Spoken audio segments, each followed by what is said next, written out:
So hello all my dear students, I hope you all are doing good. मैं उम्मीद करता हूँ आप सब लोग बहुत ही बढ़िया होंगे। तो आज से हम लोग शुरू करने जा रहे हैं अपना exam oriented batch for CA final direct tax, जिसको आप बोल सकते हो as a fast track batch also. ठीक है, but this is going to be a very comprehensive batch. ये बहुत ही कॉम्प्रिहेंसिव बैच होगा जो आपके न्यू कोर्स के हिसाब से होगा पूरा के पूरा। इसमें सारे न्यू कोर्स के जो एक्स्ट्रा टॉपिक्स इंस्टीट्यूट ने कवर किया है वो भी हम कवर करेंगे, और साथ में जो लेटेस्ट फाइनेंस एक्ट है, फाइनेंस एक्ट 2023, वो पूरा का पूरा इसमें कवर्ड है। सब कुछ अपडेटेड है। You don't have to refer any other thing after this batch. Okay, इस बैच के अंदर सारे केस लॉस कवर्ड है, सारे प्रोविजंस कवर्ड है, ऑल कॉन्सेप्ट्स कवर्ड है। इस बैच के अंदर sufficient questions we are going to do. Sufficient मतलब मच मोर देन सफिशिएंट। 250 से 300 क्वेश्चंस हम लोग इस बैच के अंदर क्लास के अंदर सॉल्व करने वाले हैं। और जिस क्वेश्चंस के अंदर सिर्फ एग्जाम के क्वेश्चंस नहीं होंगे, आईसीआई के मटेरियल के क्वेश्चंस नहीं होंगे, बल्कि पास्ट आरटीपीस भी होंगे, पास्ट एमटीपीस भी होंगे, और पास्ट पेपर्स के क्वेश्चन भी होंगे। और कुछ स्पेशल क्वेश्चन जो मैंने खुद से ड्राफ्ट किया हूं with respect to finance act 2023 amendments, उससे रिलेटेड भी क्वेश्चंस आपको मिलेंगे।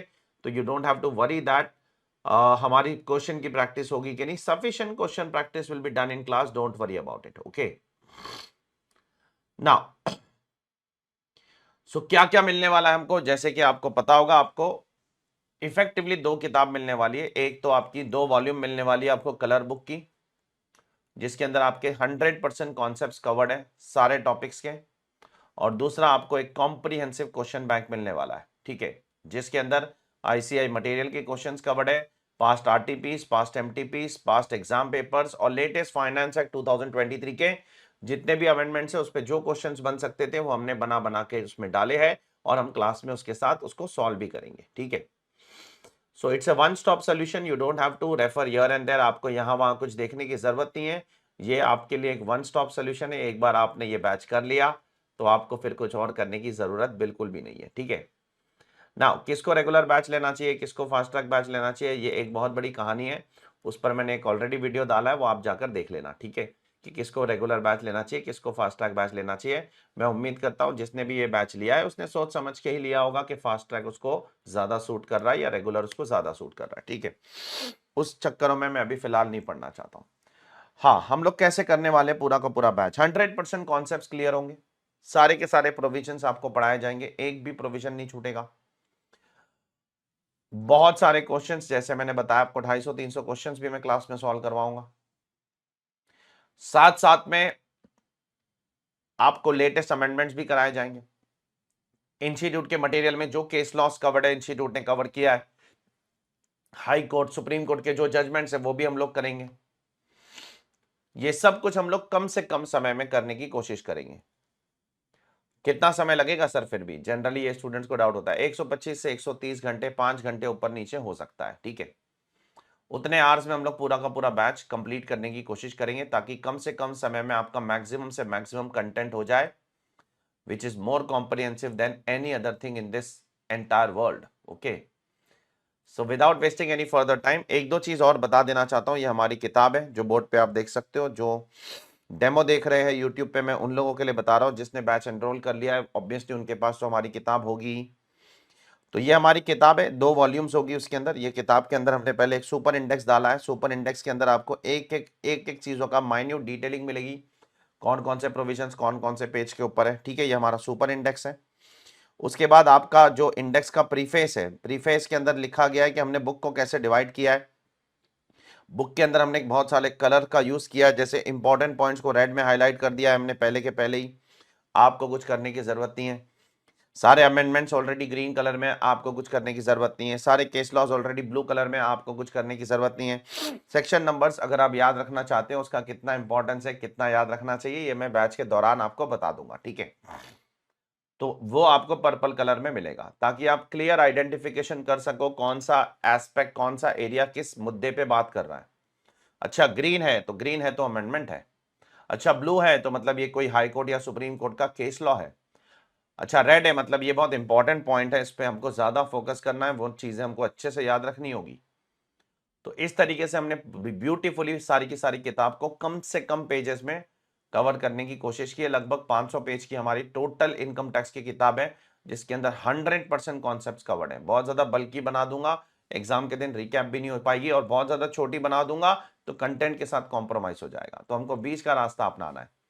हमें 800-900 पेज की किताब भी नहीं बनानी है, जो रिवाइज करना इंपॉसिबल हो जाएगा डे बिफोर एग्जाम, और हमें ना ही 200-300 पेज की बुक बनानी है जिसमें कंटेंट ही मिस होगा।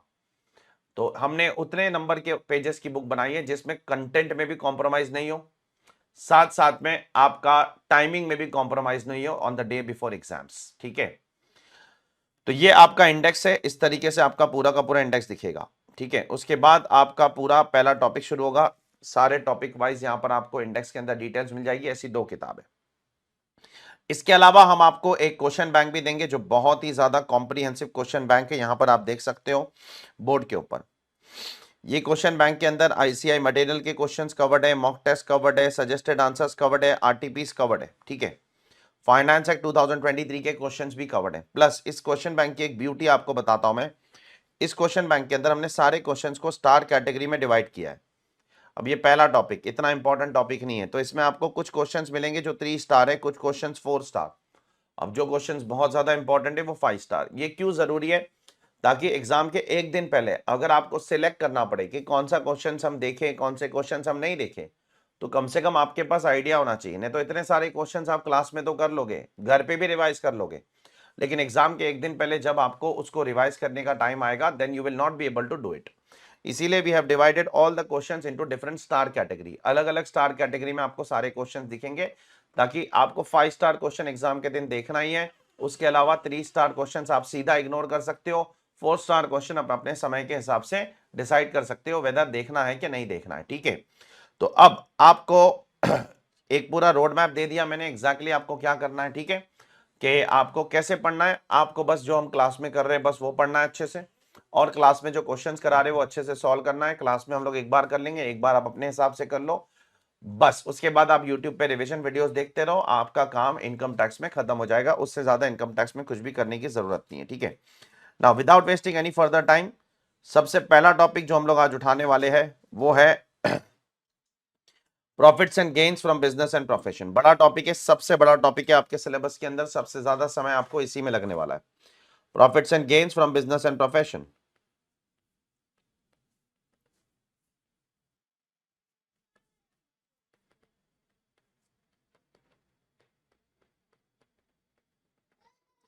जिसको आप पीजीबीपी भी बोल सकते हो, पीजीबीपी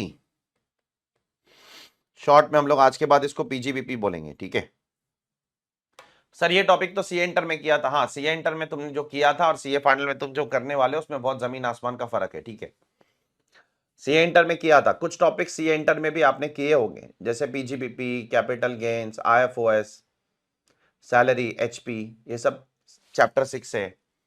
तो जो भी सीए इंटर में किया था वो सारे टॉपिक्स आपको सीए फाइनल में मैं कराऊंगा, जो सीए फाइनल में है।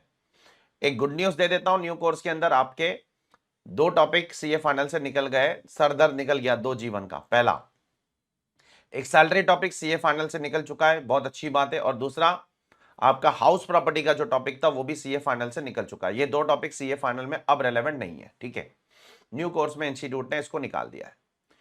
उसके अलावा जो सीए इंटर में था वो सब कुछ सीए फाइनल में भी है। Set of carry forward chapter 6 से, आईएफओएस, उसके बाद आप बोलो चैप्टर 6 से deduction, tax rates, agriculture income, वो सब कुछ हम सीए फाइनल में भी करने वाले हैं। इस fast track batch, exam oriented batch में कुछ भी नहीं छूटेगा, कुछ भी नहीं छूटेगा। You don't have to worry about even a single topic. जो आपने सीए इंटर में किया था, आपको दिक्कत होगी शायद तभी समझने में, कोई कॉन्सेप्ट समझने में, वो सब हम लोग यहां पर करेंगे कॉन्सेप्चुअली क्वेश्चंस के साथ। चिंता करने की जरूरत नहीं है। ठीक है, तो सबसे पहले हम लोग आज पीजीबीपी का चैप्टर शुरू करने वाले। नाउ पीजीबीपी का चैप्टर शुरू करने के पहले हम सबको पता होना चाहिए, इनकम टैक्स में जो इनकम है वो 5 हेड्स में डिवाइडेड है। I hope everybody knows this, कि इनकम टैक्स में जो इनकम है वो कितने हेड्स में डिवाइडेड है? 5 हेड्स। अब वो 5 हेड्स कौन से हैं और कहां लिखा है ऐसे कि इनकम टैक्स की जो इनकम है वो 5 हेड्स में डिवाइडेड होनी चाहिए? ऐसा कहां लिखा है? ऐसा लिखा है बेटा सेक्शन 14 के अंदर। कहां लिखा है? Section 14। Section 14 of income tax act says that कि इनकम को आप 5 हेड्स में डिवाइड कीजिए। ठीक है, कितने हेड में डिवाइड करना है? 5 हेड। अब जैसे ही 5 हेड में इनकम डिवाइड हो जाएगी, सबसे पहला हेड कौन सा आएगा? सैलरी। सैलरी के प्रोविजंस दिए गए हैं सेक्शन 15 से लेकर सेक्शन 17 के बीच में, ठीक है। ये 3 सेक्शन में सैलरी के सारे प्रोविजंस कवर्ड है। उसके बाद आपका हाउस प्रॉपर्टी आएगा। हाउस प्रॉपर्टी के सेक्शंस है सेक्शन 22 से लेकर सेक्शन 27 के बीच में हाउस प्रॉपर्टी के सारे प्रोविजंस दिए गए। उसके बाद तीसरा हेड आपका पीजीबीपी, जो सबसे बड़ा हेड ऑफ इनकम है पूरे सिलेबस के अंदर। अब ये 2 हेड तो आपके सिलेबस से निकल गया है, ठीक है। तीसरा हेड सेक्शन 28 से लेकर सेक्शन 44 डीबी के बीच में दिए गए हैं, ठीक है। सबसे पहले आज हम लोग यही शुरू करने वाले।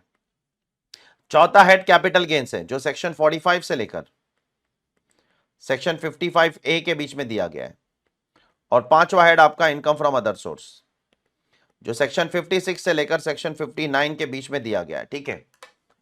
तो ये 5 हेड है जो हमारे, ये 5 कैटेगरी में दिए गए हमारे 5 हेड।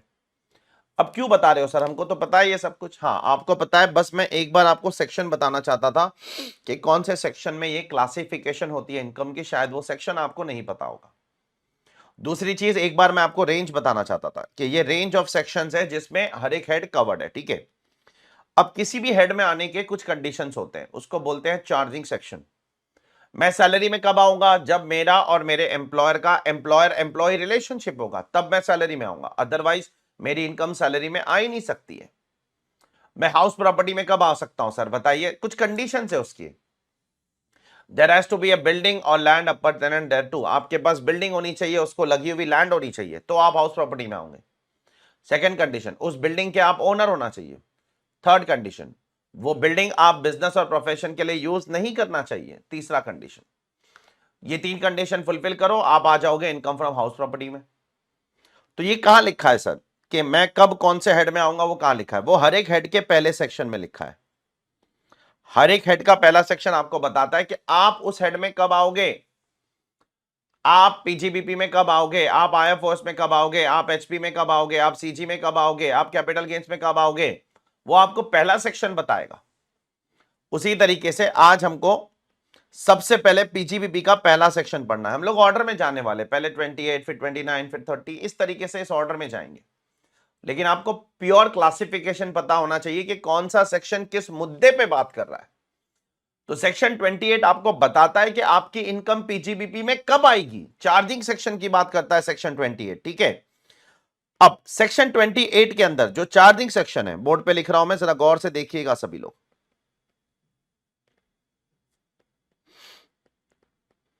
अब इसमें भी 2 किस्म के चार्जिंग सेक्शन है। एक है जनरल चार्ज, जो सेक्शन 28 क्लॉज 1 के अंदर है, ठीक है। और एक है स्पेशल चार्ज। स्पेशल चार्ज कहां पर है सर? सेक्शन 28 के डिफरेंट क्लॉजेस में है। Clause 2, clause 3, clause 4, clause 5, clause 6, अलग अलग क्लॉजेस में। सर क्या फर्क है दोनों में, बता रहा हूं। जनरल चार्ज में कुछ कंडीशंस दी गई है, अगर वो फुलफिल कर लोगे आप, तो आप यहां पर आ जाओगे और आपकी इनकम पीजीबीपी में आप क्लासिफाई कर सकते हो। अगर कोई कंडीशन आप वायलेट कर देते हो, ठीक है, कोई कंडीशन आपने वायलेट कर दी है, तो फिर आपको स्पेशल चार्जिंग सेक्शन में जगह ढूंढनी पड़ेगी।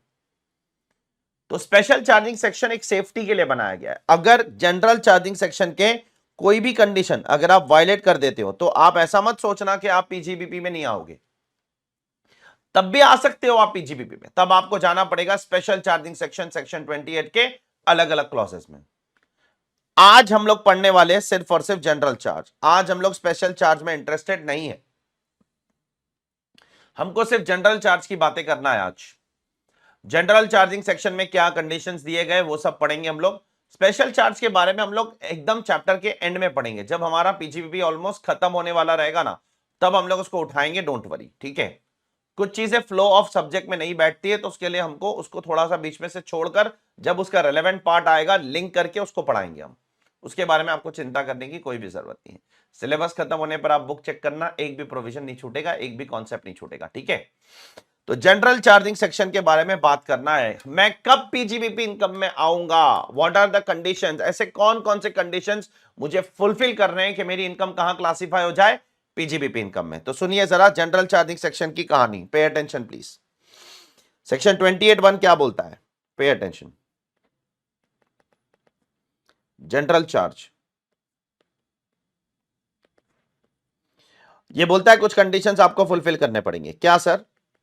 जनरल चार्जिंग में जो लिखा गया वो वर्ड्स मैं आपके सामने बोर्ड पे लिख रहा हूं। Profits and gains from business और profession carried on by an assessee at any time during the previous year।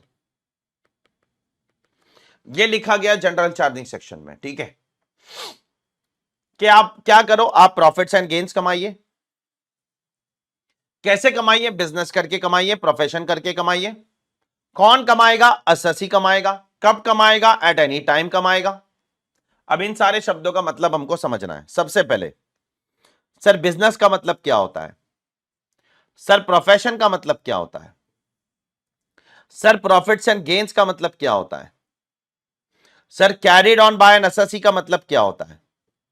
Sir at any time during the previous year का मतलब क्या होता है? ये सारे फ्रेजेस का मतलब अगर आप समझ जाओगे तो समझ लेना आपने चार्जिंग सेक्शन पढ़ लिया, ठीक है। तो चार्जिंग सेक्शन समझने के लिए आपको ये सारे कंडीशंस एक एक करके समझने पड़ेंगे, ठीक है। बिजनेस क्या होता है, प्रोफेशन क्या होता है, carried on by an assessee क्या होता है, at any time during the previous year क्या होता है, प्रॉफिट्स एंड गेन्स क्या होता है। अब मैं एक एक करके एक एक शब्द उठा रहा हूं। सबसे पहले बिजनेस। देखो अगर आपको पीजीबीपी में आना है तो आपको ये दो लाइनें तो फुलफिल करनी ही पड़ेगी, अदरवाइज आप पीजीबीपी में नहीं आ सकते हो। हाँ, एक कंडीशन में आ सकते हो, ये दो लाइनें फुलफिल नहीं करके भी अगर आप आना चाहते हो तो फिर आपको जनरल चार्जिंग सेक्शन के कंडीशन फुलफिल करने पड़ेंगे, जो हम लोग आगे जाकर पढ़ने वाले। फिलहाल हम लोग उस पर आज बात नहीं कर रहे हैं, ठीक है। तो सबसे पहले मैं आज डिफाइन कर रहा हूं बिजनेस का मतलब क्या होता है। Sir business means what? Business का क्या मतलब है? देखो बिजनेस का डेफिनेशन सरकार ने, गवर्नमेंट ने सेक्शन 213 में दिया है और ये इंक्लूसिव मैनर में दिया है। इंक्लूसिव मैनर का मतलब क्या होता है? दो किस्म के डेफिनेशन होते हैं इनकम टैक्स में, या किसी भी टैक्सेशन या किसी भी कानून में, किसी भी लॉ में दो किस्म के डेफिनेशन होंगे। एक होते हैं इंक्लूसिव डेफिनेशन, दो फेमस किस्म के, और भी टाइप्स होते हैं लेकिन ये दो फेमस है, इंक्लूसिव डेफिनेशन और एक एग्जॉस्टिव डेफिनेशन। क्या फर्क है सर दोनों में? इंक्लूसिव डेफिनेशन आपको लिस्ट देगा, business includes this this this this this, और एग्जॉस्टिव डेफिनेशन आपको उसका मतलब बताएगा, business means this this this this this. अब जो इनकम टैक्स है ना, उसने इंक्लूसिव डेफिनेशन दिया है बिजनेस का, एग्जॉस्टिव नहीं दिया है। सर इंक्लूसिव में क्या क्या कवर्ड है sir? Business includes as per section 213, business includes point number 1 trade, trade business है। Second, business includes commerce, commerce business है। सर ट्रेड और कॉमर्स में क्या फर्क है? जब आप छोटे लेवल पे ट्रेडिंग करते हो तो उसको ट्रेड बोलोगे, जब आप नेशनल या इंटरनेशनल लेवल पे बहुत बड़े लेवल पे ट्रेडिंग करोगे तो उसको बोलोगे कॉमर्स, ट्रेडिंग नहीं बोलोगे। तो बिजनेस में ट्रेड भी कवर्ड है, बिजनेस में कॉमर्स भी कवर्ड है। तीसरा point, business includes trade, business includes commerce, business includes तीसरा पॉइंट मैन्युफैक्चर। अब ये सब के पीछे एक इंपॉर्टेंट पॉइंट ये है कि आप ट्रेड करो, आप कॉमर्स करो या आप मैन्युफैक्चर करो, ये सब के पीछे एक इंपॉर्टेंट पॉइंट ये है कि ये सब के पीछे एडवेंचर होना चाहिए। आगे गवर्नमेंट लिखती है business includes trade, commerce, manufacture in the nature of adventure. Adventure मतलब जो भी आप कर रहे हो, जो भी आप कर रहे हो उसमें रिस्क होना चाहिए। बिना रिस्क के बिजनेस बिजनेस नहीं बोला जाएगा। If you want to call business as a business, there has to be an risk element. जब तक रिस्क एलिमेंट नहीं है उसको आप बिजनेस नहीं कहला सकते हो। देयरफॉर आप ट्रेड करो, बिजनेस करो, आप जो करना है करो, ट्रेड करो, मैन्युफैक्चर करो, कॉमर्स करो, it has to be in the nature of what? Adventure. Now ये बहुत ही खोखला डेफिनेशन है, बस इतना बोल के सरकार ने छोड़ दिया, business includes trade, commerce, manufacture, हो गया, एडवेंचर होना चाहिए, चलो चलो निकलो आगे निकलो। अभी इतना आसान तो नहीं हो सकता ना डेफिनेशन, इतना स्ट्रेट फॉरवर्ड, बस दो तीन बातें बोल के छोड़ दिया बस। तो what is business, what is not business, ये बहुत ही कॉम्प्लिकेटेड इशू है। ये आपको केस टू केस बेसिस पे डिसाइड करना पड़ेगा, क्या बिजनेस में आता है, क्या बिजनेस में नहीं आता, ये केस टू केस बेसिस पे डिसाइड होगा, ठीक है। हर एक फैक्ट्स एंड सर्कमस्टेंस को सामने रखना पड़ेगा हथेली पे, और भी चेक करना पड़ेगा कि ये जो एक्टिविटी कर रहा है ये बिजनेस कहलाई जा सकती है कि नहीं कहलाई जा सकती है। It's not an easy task, ये बहुत ही कॉम्प्लिकेटेड टास्क है, और ये डेफिनेशन भी बहुत ही घटिया सा डेफिनेशन माना जाएगा, क्योंकि बहुत ज्यादा एग्जॉस्टिव बातें नहीं कर रहा है ये, बस दो तीन बातें बोलकर छोड़ दिया, business includes trade, commerce, manufacture in the nature of adventure, full stop. तो सुप्रीम कोर्ट ने इससे बेहतर डेफिनेशन दिया है। The supreme court in the case of Barendra Prasad Ray, supreme Court का जजमेंट है बहुत पुराना, जिसमें सुप्रीम कोर्ट ने इससे बेटर डेफिनेशन दिया है बिजनेस का, जिसमें सुप्रीम कोर्ट ने बोला business implies a systematic and organised activity. अगर आप कोई सिस्टमैटिक या ऑर्गेनाइज्ड एक्टिविटी कर रहे हो bye applying labour and skill, जिसमें लेबर लगा रहे हो, मजदूर लगा रहे हो, अपना दिमाग लगा रहे हो, with a dominant intention to earn profit, जहां पर प्रॉफिट कमाना आपका मेन इंटेंशन है। ये सुप्रीम कोर्ट का जजमेंट है। Business implies systematic and organised activity by applying labour, by applying skill with a dominant intention of earning profit. Profit motive आपका main intention होना चाहिए, तो वो बिजनेस है। तो what is business, what is not a business, ये बहुत ही कॉम्प्लिकेटेड इशू है प्रैक्टिकल लाइफ में, ठीक है। बहुत ज्यादा ध्यान से सुनना, एक एक बात है, ये इंट्रोडक्शन बहुत जरूरी है सब्जेक्ट को स्ट्रांग बनाने के लिए। ये इंट्रोडक्शन है, शायद इसमें से बहुत ज्यादा क्वेश्चंस आपको नहीं आएंगे, लेकिन सब्जेक्ट को स्ट्रांग बनाने के लिए बहुत जरूरी है। तो सब लोग आ जाओ अपने पेज नंबर 1 पे, on in chapter number 1 page number 1.1, ठीक है। अब यहां पर आ जाओ, ये जो मैंने अभी आपको बोला वो सारी बातें यहां पर लिखी गई है, यहां से यहां, ठीक है। Is it clear? सबसे पहले मैंने आपको चार्जिंग सेक्शन बोला, देखो ये यहां पर लिखा गया है। उसके बाद में मैंने आपको बोला कि ये जनरल चार्जेबिलिटी अगर नहीं होगी तो कुछ स्पेशल चार्जिंग सेक्शन भी है, ठीक है, वो यहां लिखा गया है। जो मैं बोलूंगा वो सब किताब में दिखेगा, ऐसा कुछ भी नहीं है कि जो मैं बोल रहा हूं वो किताब से कुछ अलग ही बोल रहा हूं, ऐसा कुछ भी नहीं होने वाला है। सब कुछ दिखना चाहिए किताब में, तो मेरे बोलने का सेंस बनता है, तो आप रिलेट कर पाओगे, तो आप याद रख पाओगे, नहीं तो आपको चीजें याद कैसे रहेगी। नाउ क्या बिजनेस में आएगा क्या नहीं आएगा, depend upon facts and circumstance of each and every case. उसके बाद बिजनेस का एक खोखला डेफिनेशन, इंक्लूसिव डेफिनेशन। उसके बाद सुप्रीम कोर्ट का एक थोड़ा सा बेटर डेफिनेशन, ठीक है। Is it clear? I hope it is clear. अब हम लोग बढ़ते हैं अपने दूसरे डेफिनेशन की तरफ, वो है प्रोफेशन। प्रोफेशन का डेफिनेशन तो मजाक है, सरकार बोलती है in section 236 profession includes vocation, बस एक वर्ड का डेफिनेशन है, एक word. Profession includes what? Profession includes vocation. अब आप पूछोगे एज ए स्टूडेंट वोकेशन मतलब क्या, इसलिए मैंने वहां लिख दिया वोकेशन मींस कोई भी ऑक्यूपेशन जिसमें आपको किसकी जरूरत है, स्किल की जरूरत है, कोई कला होनी चाहिए आपके पास। डॉक्टर, लॉयर, चार्टर्ड अकाउंटेंट, ये सब क्या है, वोकेशन है। क्रिकेटर्स, स्पोर्ट्समैन, फिल्म आर्टिस्ट, ये सब क्या है, ये सब वोकेशन है, ये सब में स्किल की जरूरत है। डिग्री चलेगी, डिग्री हो नहीं हो उससे फर्क नहीं पड़ता है। डॉक्टर के पास डिग्री भी है, स्किल भी है। क्रिकेटर के पास डिग्री नहीं है, स्किल है। एक्टर के पास डिग्री नहीं है, स्किल है। डिग्री से कोई फर्क नहीं पड़ता है, स्किल इंपॉर्टेंट है, डिग्री नॉट रेलेवेंट, ठीक है। अब यही बहुत कॉम्प्लिकेटेड इशू है ना, क्या बिजनेस में आएगा क्या बिजनेस में नहीं आएगा, बहुत कॉम्प्लिकेटेड इशू है। मिसाल के तौर पर मैं आप लोगों से कुछ सवाल पूछता हूं। जनरली अगर मैं आप किसी स्टूडेंट से पूछूं ना कि इंटरेस्ट इनकम मैंने कमाया कहां जाएगा, तो मैक्सिमम 99.9% स्टूडेंट्स बोलेंगे सर इंटरेस्ट इनकम आपने जो कमाया वो तो जाएगा आपका आईएफओएस में, इनकम फ्रॉम अदर सोर्स हम पढ़ते आ रहे सी एंटर से। वही तो फर्क है ना सी एंटर और सी ए फाइनल। ऐसा आंख बंद करके बोल देना कि इंटरेस्ट इनकम हमेशा इनकम फ्रॉम अदर सोर्स में आएगा, वो गलत है, वो गलत है। अब सुनो, मिसाल के तौर पे मैं एक बिजनेसमैन हूं, कंस्ट्रक्शन कंपनी है मेरी, अभी मुझे रोड कंस्ट्रक्शन करने का सरकार से, गवर्नमेंट से कॉन्ट्रैक्ट चाहिए, गवर्नमेंट से कॉन्ट्रैक्ट चाहिए मुझे। गवर्नमेंट को मैंने बोला ये रोड मैं कंस्ट्रक्ट करूंगा, मुझे इसका कॉन्ट्रैक्ट दे दो प्लीज। गवर्नमेंट बोली ऐसे नहीं दे सकते, टेंडर डालना पड़ेगा। टेंडर, सरकारी टेंडर होते हैं ना, टेंडर डालोगे आपका नाम आएगा तो आपको मिलेगा। तो मैंने गवर्नमेंट को बोला ठीक है टेंडर में डालूंगा। गवर्नमेंट बोली सिर्फ टेंडर डालने से नहीं होगा, 100 करोड़ की बैंक गारंटी भी देनी पड़ेगी आपको, 100 करोड़ की बैंक गारंटी, क्योंकि अगर कभी समय पे खत्म नहीं किया तो गवर्नमेंट वो बैंक गारंटी आपसे ले लेगी, 100 करोड़ रुपया ले लेगी आपसे। तो मैंने बोला ठीक है, मैंने 100 करोड़ की बैंक गारंटी भी दी आपको। उसके लिए मैंने बैंक गया, बैंक में जाकर मैंने 100 करोड़ रुपए का फिक्स डिपॉजिट बनाया, उस फिक्स डिपॉजिट को गिरवी रखा और उसके अगेंस्ट मैंने स्टेट गवर्नमेंट या सेंट्रल गवर्नमेंट जिससे भी मुझे ठेका मिलने वाला है उसको मैंने बैंक गारंटी दिया। तो बैंक गारंटी देने के लिए मैंने क्या किया, मैं बैंक गया, बैंक में जाकर मैंने खाता खोला, खाता खोल के मैंने उधर एफडी बनाया, एफडी बना के मैंने बोला कि मुझे इस गवर्नमेंट को आप बैंक गारंटी दे दो, अगर मैंने प्रोजेक्ट कंप्लीट नहीं किया तो ये एफडी उनको दे देना। अब इस एफडी से जो मैं इंटरेस्ट कमा रहा हूं, क्या उसको आईएफओएस इनकम बोलोगे आप? क्या मैं इंटरेस्ट कमाने के लिए एफडी बनाया था? बिल्कुल नहीं। अरे यहां तक कि आईएफओएस में खुद लिखा गया है सेक्शन 56 में, फॉर योर काइंड इंफॉर्मेशन। क्या लिखा गया है सर? आईएफओएस में खुद लिखा है कि आप इंटरेस्ट को आईएफओएस में तब लाओगे जब आप पीजीबीपी में नहीं जाओगे, ऐसा लिखा है। Interest will come under IFOS if not covered under PGBP, ऐसे वर्ड्स है आईएफओएस के अंदर। अगर पीजीबीपी में नहीं कवर्ड है तो आईएफओएस में आओ। तो ये वाला इंटरेस्ट कोई इन्वेस्टमेंट के ऑब्जेक्टिव से नहीं कमाया था मैंने, ये वाला इंटरेस्ट मुझे कॉन्ट्रैक्ट चाहिए बिजनेस का, इसलिए कमाया था।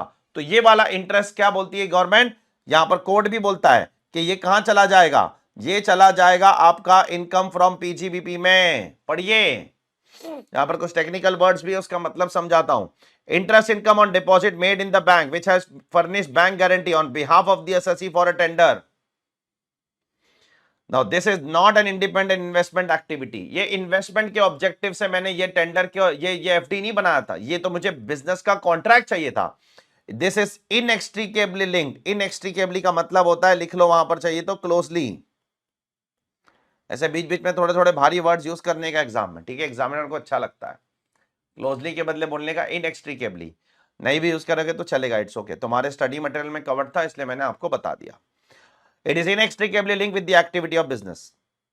Therefore, it is chargeable under the head business and profession. Okay. Similarly, pay attention please. गौर से सुनना मेरी बात। ये अलग अलग इश्यूज है जो डिबेटेबल है, यहां आएगा कि वहां आएगा, बहुत बारीक लकीर है दो हेड्स के बीच में। मेरी इनकम पीजीबीपी में आएगी या मेरी इनकम कहां जाएगी, आईएफओएस में, वो डिपेंड करता है। मेरा इंटरेस्ट कहां जाएगा, पीजीबीपी में, आईएफओएस में, डिपेंड करता है कि आपने इंटरेस्ट क्यों कमाया। क्या इंटरेस्ट कमाने के लिए कमाया तो आईएफओएस, क्या बिजनेस में फायदा लेने के लिए कमाया इंटरेस्ट तो पीजीबीपी, ठीक है। Similarly another example, let me give you another example. मेरी एक फैक्ट्री है, उस फैक्ट्री के अंदर क्या हो गया, ये अलग अलग इश्यूज है जो आपके स्टडी मटेरियल में कवर्ड एग्जाम में आते हैं कभी कभी। मेरी एक फैक्ट्री है, वो फैक्ट्री के अंदर मैं अच्छे से प्रोडक्शन कर रहा था, बहुत समय से मैन्युफैक्चरिंग चल रही थी मेरी। अब अचानक से कुछ समय बाद उस फैक्ट्री के अंदर लॉकआउट हो गया। लॉकआउट हो गया मतलब ताला लग गया, बंद हो गई कुछ समय के लिए, टेम्पररी।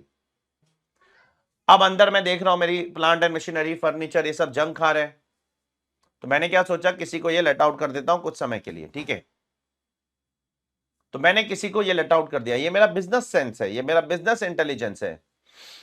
मैं उसको जंग खाने देने से अच्छा उसको लेट आउट कर दूंगा, कम से कम उन मशीनरीज का, उन फर्नीचर्स का जो खर्चा है रिपेयर्स का, वो तो निकल जाएगा, वो वेयर एंड टेयर हो रहे जो, वो खर्चा तो निकल जाएगा कम से कम। तो मैंने लेट आउट कर दिया, लेट आउट करके मैंने कुछ रेंट कमा लिया। अब जो भी रेंट कमाया वो कहां जाएगा, फिर से डिबेट, आईएफओएस में जाएगा या पीजीबीपी में जाएगा। तो यहां पर कोर्ट ने बोल दिया ये पीजीबीपी में चला जाएगा। ये आपकी बिजनेस एक्सपीरियंसी है। बिजनेस एक्सपीरियंसी का मतलब होता है बिजनेस इंटेलिजेंस है, कि आपने उसको ताले में अंदर रहने नहीं दिया बल्कि ताला खोल दिया और बोला कि भाई वर्कर जब तक नहीं आते कोई दिक्कत नहीं है, मैं अपनी फैक्ट्री को कहीं और तरीके से, किसी और तरीके से इससे पैसा कमाऊंगा। कल तक जो मैं प्रोडक्शन करके पैसा कमाता था, आज मैं वो पैसा कैसे कमाऊंगा, लोगों को फैक्ट्री लेट आउट करके पैसा कमाऊंगा। ये मेरी पीजीबीपी इनकम है। Are you clear? तो बहुत ब्लर लाइन है, थिन लाइन है between what is PGBP, what is not PGBP. वो आपको हर एक केस टू केस बेसिस पर देख के उसका जवाब देना पड़ेगा। गवर्नमेंट ने तो खुले मुंह से बोल दिया business includes trade, commerce, manufacture in the nature of adventure. इतना आसान नहीं है ये पॉइंट, कॉम्प्लिकेटेड पॉइंट है, बहुत सी चीजें इसमें आ सकती है, बहुत सी चीजें इसमें नहीं आ सकती है। तो आपको बहुत केयरफुल रहना पड़ेगा, बारीक, ये सारे इश्यूज आपको अच्छे से दिमाग में रखने होंगे। इसके बियॉन्ड आपको एग्जाम में कुछ नहीं आएगा, जो आएगा वो यही आएगा और कुछ नहीं। अब एग्जाम के अंदर बैठ के आप एनालिसिस नहीं कर सकते हो, उसके लिए आपको सामने डेटा चाहिए कि एग्जैक्टली क्या, उतना डेटा इंस्टीट्यूट आपको दे नहीं सकता है। इंस्टीट्यूट वही क्वेश्चन पूछेगा जो उनके स्टडी मटेरियल के अंदर कवर्ड है, ठीक है, डोंट वरी अबाउट इट।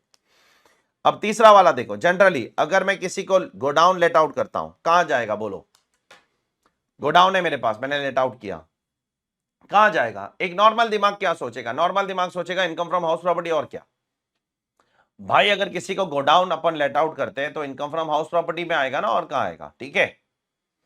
लेकिन यहां पर देखो, गोडाउन लेट आउट करने के साथ साथ मैंने बहुत सारी सर्विसेज दिया उसको, मैंने उसको पेस्ट कंट्रोल की सर्विस दिया, रोडेंट कंट्रोल की सर्विस दिया, फ्यूमिगेशन की सर्विसेज दिया, सिक्योरिटी सर्विस दिया, प्रोटेक्शन सर्विस दिया, ये सारी सर्विसेज दिया। बताओ, तो मेरा काम उसको सिर्फ जगह लेट आउट करना नहीं था, बल्कि मेरा काम उसको एक कंप्लीट पैकेज देना था।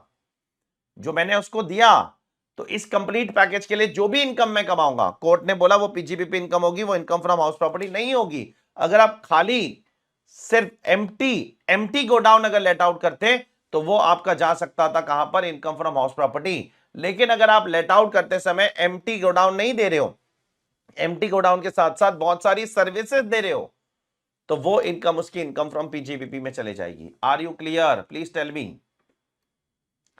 तो बहुत अलग अलग इश्यूज है, वेराइटीज है इसके अंदर, और इस इशू पे 2-3 हजार केस लॉज है प्रैक्टिकल लाइफ में। क्या बिजनेस में आता है, क्या बिजनेस में नहीं आता है, बहुत कॉम्प्लिकेटेड इशू है ये प्रैक्टिकल लाइफ में, इतना आसान नहीं है क्या बिजनेस में आता है और क्या बिजनेस में नहीं आता है ये पता लगाना।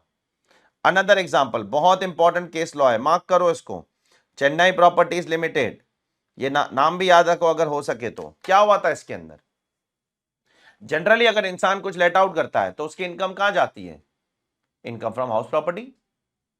इनकम फ्रॉम हाउस प्रॉपर्टी, मेरे पास एक घर है, मेरे पास एक ऑफिस है, मैंने लेट आउट किया, उससे जो रेंट आया वो इनकम फ्रॉम हाउस प्रॉपर्टी में जाएगी।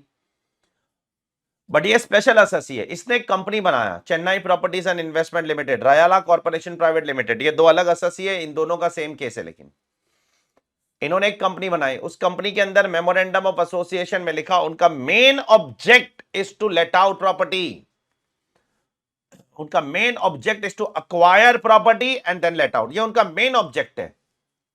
अच्छा, और उनकी सब्सटैंशियल इनकम भी वहीं से आती है, सब्सटैंशियल इनकम जो कमा रहे हैं ना वो भी वो लेट आउट से ही कमा रहे हैं, कहीं और दूसरी एक्टिविटी से नहीं कमा रहे हैं। तो कोर्ट ने बोला हां, अगर इनका मेन काम ही ये है और सब्सटैंशियल इनकम लेट आउट से आ रही है तो इनकी पीजीबीपी इनकम मानी जाएगी।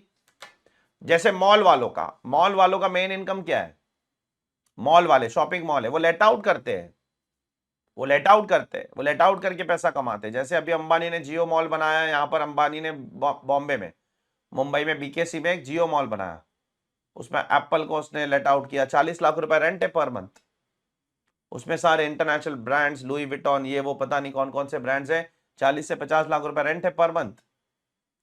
तो क्या वो अंबानी की इनकम फ्रॉम हाउस प्रॉपर्टी मानी जाएगी? हाँ, अंबानी तो बर्बाद हो जाएगा। क्यों? क्योंकि हाउस प्रॉपर्टी में आपको कोई डिडक्शंस नहीं मिलते, सिर्फ 30% स्टैंडर्ड डिडक्शन और एक इंटरेस्ट का और एक म्युनिसिपल टैक्स का, उसके अलावा तो कोई डिडक्शन हाउस प्रॉपर्टी में आपको मिलते ही नहीं है। तो एक एसएससी क्या हो जाएगा, बर्बाद हो जाएगा, उसका मेन बिजनेस ही लेट आउट कर, उसका धंधा ही, उसने कंपनी ही लेट आउट करने के लिए बनाई है। तो अगर ऐसा करते हो, कंपनी का लेट आउट करना ही आपका मेन काम है, मेन ऑब्जेक्ट है, सब्सटैंशियल इनकम भी वहीं से आती है, तो income from PGBP. Is it clear? तो बहुत वैरायटी है यहां पर, क्या बिजनेस में आएगा क्या बिजनेस में नहीं आएगा, ठीक है। तो ये है आपका इसका पहला पार्ट, किसका, इस चार्जिंग सेक्शन का पहला पार्ट, बिजनेस क्या होता है, प्रोफेशन क्या होता है, और उससे रिलेटेड कुछ इश्यूज जो मैंने आपको बताया, इंटरेस्ट कहां जाएगा, रेंट कहां जाएगा, ठीक है, ये कुछ इश्यूज मैंने आपको बताया। अब बात करते हैं what do you mean by profits and gains. Profits and gains क्या होता है सर? अब गवर्नमेंट ने उसकी 4 कैरेक्टरिस्टिक्स दी है। सबसे पहले प्रॉफिट्स एंड गेन्स अगर पीजीबीपी में चार्ज करना है तो आपका प्रॉफिट्स एंड गेन्स रेवेन्यू होना चाहिए। रेवेन्यू मतलब रिकरिंग प्रॉफिट, कैपिटल प्रॉफिट नहीं चलेगा, नहीं, कैपिटल प्रॉफिट यहां पर चार्ज नहीं हो सकता है। कैपिटल प्रॉफिट मतलब जो कभी कभी मिलता है, उसके लिए हमने सेपरेट हेड बनाया है, अगले हेड में पढ़ लेना कैपिटल गेन्स में, करेक्ट। यहां पर सिर्फ और सिर्फ और सिर्फ और सिर्फ क्या आएगा, रेवेन्यू प्रॉफिट्स आएगा। Capital profits are not covered over here. Is it clear to all of you? अगर कोई कैपिटल प्रॉफिट मिलता है, सपोज अगर सामने वाले ने कोई मशीनरी सप्लाई नहीं किया टाइम पे, ठीक है, तो उसने आपको क्या दिया, एक लिक्विडेटेड डैमेज दिया, मतलब कुछ आपको उसने कुछ कॉम्पेंसेशन दिया, तो वो कैपिटल रिसीट है, ठीक है। सुप्रीम कोर्ट ने बोला है उस पर टैक्स पीजीबीपी में नहीं लग सकता है, 28(1) के अंदर नहीं लग सकता है, बिकॉज वो कैपिटल रिसीट है। आपने सामने वाले को बोला था कि मुझे इस तारीख तक मशीनरी सप्लाई करना, उसने नहीं सप्लाई किया, डिले हो गया उससे, उसने कॉम्पेंसेशन दिया आपको तो वो कॉम्पेंसेशन आपके हाथ में टैक्सेबल नहीं हो सकता है, वो रेवेन्यू रिसीट्स नहीं है, वो कैपिटल रिसीट है। पीजीबीपी में चार्ज करने के लिए रिसीट रेवेन्यू होना चाहिए। Capital receipts are not covered in PGBP, only revenue receipts are covered in PGBP. Is it clear? ये पहली चीज, 4 कैरेक्टरिस्टिक है। दूसरा, बिजनेस लीगल भी हो सकता है, इलीगल भी हो सकता है, उससे फर्क नहीं पड़ता है। अब ये आर्ग्यूमेंट मत करने बैठना इलीगल बिजनेस पे कैसे टैक्स लगाएगी, क्यों नहीं लगाएगी, पकड़े गए तो लगाएगी, जबरदस्ती नहीं बोल रहा हूं, अगर सरकार ने पकड़ा तो लगाएगी। जैसे मिसाल के तौर पर गुजरात में लिकर बेचना इलीगल है, बिहार में लिकर बेचना इलीगल है, लिकर कंज्यूम करना भी इलीगल है, ये 2 स्टेट में। तो अगर वो 2 स्टेट में अगर आप लिकर बेचते या लिकर कंज्यूम करते पकड़े गए और पता चला कि आपने 50 करोड़ की लिकर बेची है, 50 करोड़ का अल्कोहल बेचा है, ठीक है, तो आप पे इनकम टैक्स वाले इनकम टैक्स लगाने नहीं आएंगे, सीबीडीटी सबसे पहले भाग के आएगी, ठीक है, बाकी सबको पीछे छोड़ेगी वो। उस मामले में सबसे पहले भाग के आएगी, बोलेगी हमको हमारा शेयर दीजिए प्लीज, हमको हमारा शेयर ऑफ प्रॉफिट चाहिए। तो देयरफॉर लिकर पे टैक्स लगेगा आपको, कहां पर, in the state of Gujarat, अगर पकड़े गए तो। ये सब पकड़े जाने वाली बात है, अगर पकड़े नहीं गए तो फिर तो क्या लीगल और क्या इलीगल भाई। तो लीगल बिजनेस पे टैक्स लगेगा, इलीगल बिजनेस पे भी टैक्स लगेगा। थर्ड, प्रॉफिट्स आपका कैश में भी हो सकता है, काइंड में भी हो सकता है, उससे कोई फर्क नहीं पड़ सकता है। कैश प्रॉफिट भी हो सकता है, काइंड प्रॉफिट भी हो सकता है, दोनों किस्म के प्रॉफिट आपके टैक्सेबल है। मुझे कंसिडरेशन आपसे काइंड में भी मिल सकता है, तो काइंड कंसिडरेशन क्या टैक्सेबल नहीं होगा, वो भी टैक्सेबल है। कैश कंसिडरेशन जैसे टैक्सेबल है वैसे काइंड भी टैक्सेबल है। और चौथा, प्रॉफिट आपका रियल होना चाहिए, रियल, नोशनल प्रॉफिट नहीं चलेगा। रियल प्रॉफिट मतलब एक्चुअल प्रॉफिट, नोशनल प्रॉफिट पे पीजीपीपी नहीं लग सकता है। अगर नोशनल प्रॉफिट पे पीजीपीपी लगाना है, जो सरकार लगाती है, तो उसके लिए सेपरेट सेक्शन बनाओ। याद करो 44 एडी, सीए इंटर में पढ़ा होगा, प्रैक्टिकल लाइफ में भी किया होगा। Presumptive income 8% of turnover, 6% of turnover, या प्रोफेशनल्स के लिए 50% ऑफ द ग्रॉस रिसीट, या वो ट्रक वाले थे ना 7,500 रुपया पर मंथ, याद आता है, पर मंथ पर व्हीकल। ये सब क्या है, ये सब नोशनल इनकम है, एक्चुअल थोड़ी है। तो उसके लिए सेपरेट चार्जिंग सेक्शन है, चेक करो, ये सेपरेट सेक्शन है उसके लिए। तो ऐसे 7 स्पेशल सेक्शंस है जिसमें गवर्नमेंट डीम्ड बेसिस पे टैक्स लगाती है, एक्चुअल बेसिस पे नहीं लगाती है, तो उसके लिए स्पेशली सेक्शन बनाया है। वो नॉर्मल प्रोविजन में कवर नहीं होंगे, नहीं होंगे, नहीं होंगे। Are you clear? तो प्रॉफिट कैसा होना चाहिए, रेवेन्यू होना चाहिए। कैसा होना चाहिए, लीगल इलीगल दोनों चलेगा। कैसा होना चाहिए, कैश इन काइंड दोनों चलेगा। और कैसा होना चाहिए, रियल होना चाहिए। अगर नोशनल प्रॉफिट चार्ज करना है तो उसके लिए आपके लिए सेपरेट सेक्शन बनाना जरूरी है इनकम टैक्स के अंदर, जैसे 44 एडी एक्सेट्रा एक्सेट्रा एक्सेट्रा, ठीक है। तो चलिए आगे बढ़ते हैं टुवर्ड्स द नेक्स्ट पार्ट। अब 2 चीजें हमने देख ली है, एक तो बिजनेस क्या होता है, प्रोफेशन क्या होता है, वो देख लिया। उसके बाद बिजनेस और प्रोफेशन से आपको प्रॉफिट्स एंड गेन्स कमाना है, उसके लिए उसके कैरेक्टरिस्टिक क्या क्या है, ठीक है। अब जो तीसरा पार्ट था वो था it should be carried on by assessee, ये लिखा था लॉ के अंदर, ठीक है, carried on by the assessee. अब carried on by the assessee का मतलब क्या होता है कि सब कुछ असेसी करेगा, सुबह उठ के सब कुछ काम वही करेगा? नहीं नहीं नहीं। कैरिड ऑन बाय असेसी का मतलब होता है बिजनेस को कंट्रोल असेसी करेगा, असेसी के कंट्रोल में होना चाहिए। मिसाल के तौर पर नॉन रेसिडेंट्स को क्या करना होता है पता है? सपोज कोई नॉन रेसिडेंट है बाहर, जैसे एप्पल, अगर उसको इंडिया में बिजनेस करना है ना, तो इसको इंडिया में एक एजेंट अपॉइंट करना पड़ता है। तो वो नॉन रेसिडेंट इंडिया में एक एजेंट अपॉइंट करेगा और वो एजेंट उसके बिहाफ पे क्या करेगा, इंडिया के अंदर बिजनेस करेगा, ठीक है।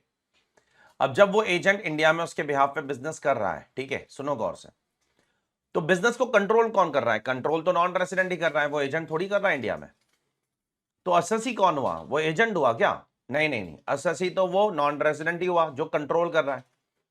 तो जिसके हाथ में बिजनेस के कंट्रोल है, जिसके हाथ में बिजनेस की रस्सी है, वो माना जाएगा क्या, असेसी। और उसी के ऊपर सरकार क्या लगाने वाली है, टैक्स लगाने वाली, उसी के ऊपर पीजीपीपी इनकम चार्ज करने वाले, ठीक है। लास्ट बट नॉट लीस्ट, आखिरी पॉइंट वहां पर था that it has to be carried out at any time during the previous year। previous year में कभी भी कैरी डाउन करो, ठीक है। क्या पूरा साल कैरी डाउन करना जरूरी है? पूरा साल करना बिल्कुल जरूरी नहीं है। It has to be done at any time during the previous year. पूरे साल में से अगर थोड़े टाइम भी कर लिया तो चलेगा। बिजनेस तो डिपेंड करता है ना डिमांड सप्लाई पे। हो सकता है आपका प्रोडक्ट ऐसा है जो पूरे 365 दिन डिमांड में रहता ही नहीं है, कभी कभार चलता है, ठीक है। या कोई कोई प्रोडक्ट ऐसे है जो दिन में पूरा 24 घंटे डिमांड में रहता है, ठीक है। That depends upon product to product. तो at any time during the previous year आप बिजनेस कर लोगे तो चल जाएगा, काफी है, ठीक है। इसके अलावा बिजनेस प्रीवियस ईयर में होना जरूरी है, असेसमेंट ईयर में बिजनेस होना जरूरी नहीं है, नहीं है, नहीं है, नहीं है, नहीं है। मिसाल के तौर पर अगर आपने प्रीवियस ईयर में बिजनेस कर लिया, असेसमेंट ईयर में बिजनेस बंद हो गया, तो आपको उसकी चिंता करने की जरूरत नहीं है। आपको पीजीपीपी इनकम पे टैक्स भरना पड़ेगा। ये सब चीज आप ऐसा नहीं बोलना अब तो बिजनेस बंद हो गया, आप क्या टैक्स भरो, अब माफ कर दो, ठीक है, छोड़ दो मुझे, ऐसा नहीं होता है, ठीक है।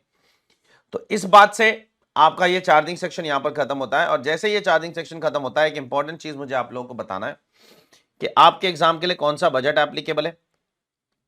आपके एग्जाम के लिए फाइनेंस एक्ट 2023 एप्लीकेबल है, ठीक है, जो 2023 में आया है। और आपके एग्जाम के लिए कौन सा प्रीवियस ईयर एप्लीकेबल है, प्रीवियस ईयर 23-24 एप्लीकेबल है, ठीक है, प्रीवियस ईयर 23-24 आपके एग्जाम के लिए एप्लीकेबल है। और असेसमेंट ईयर कौन सा एप्लीकेबल है, उसके बाद वाला असेसमेंट ईयर 24-25। तो मैक्सिमम प्रोविजंस जो हम लोग इस सिलेबस में करने वाले वो इसी असेसमेंट ईयर, इसी प्रीवियस ईयर और इसी फाइनेंस एक्ट के हिसाब से करने वाले। तो ये चीज आप हमेशा दिमाग में रखना। ये वैसे भी दिमाग में रखने वाली चीज नहीं है, ये बाय डिफॉल्ट याद हो जाएगी जब आप ओवर द टाइम सिलेबस पढ़ते रहोगे पढ़ते रहोगे पढ़ते रहोगे पढ़ते रहोगे, तो आपको खुद को याद हो जाएगा कौन सा प्रीवियस ईयर फॉलो करना है, कौन सा असेसमेंट ईयर फॉलो करना है, ठीक है। तो ये आपका चार्जिंग सेक्शन है। लेकिन ये कौन सा चार्जिंग सेक्शन है, जनरल चार्ज। क्या हम लोग स्पेशल चार्ज आज कर रहे हैं, आज नहीं कर रहे हैं, हम लोग स्पेशल चार्ज पे फिर कभी बात करेंगे ना। एक बार आपको ये कंफर्मेशन हो गया कि आपकी इनकम पीजीबीपी इनकम है, ठीक है, ये कंफर्म्ड है, आप जो कर रहे हो वो बिजनेस है, आप जो कर रहे हो प्रोफेशन है, आप जो कर रहे हो उससे प्रॉफिट्स एंड गेन्स आ रहा है, carried on by assessee at any time during. तो एक बार ये कंफर्म हो गया, आपका अगला कदम क्या होगा, आपका अगला कदम होगा उस पीजीबीपी इनकम को कंप्यूट करना। कंप्यूट कैसे करूंगा मैं, ठीक है, कोई भी हेड ऑफ इनकम में एक बार ये पता चल जाएगा कि आप उस हेड में आ गए, उसके बाद अगला स्टेप आपका उसका कंप्यूटेशन ही होगा। तो सर कंप्यूटेशन कैसा करेंगे सर, उसका कंप्यूटेशन के लिए गवर्नमेंट ने सेक्शन 29 दिया है, यहां पर आ जाओ, ठीक है। सेक्शन 29 आपको बताएगा कि पीजीबीपी इनकम को कंप्यूट कैसे करना है। देखो इतना इंपॉर्टेंट सवाल है, उसका जवाब कितना बचकाना दिया देखो गवर्नमेंट ने।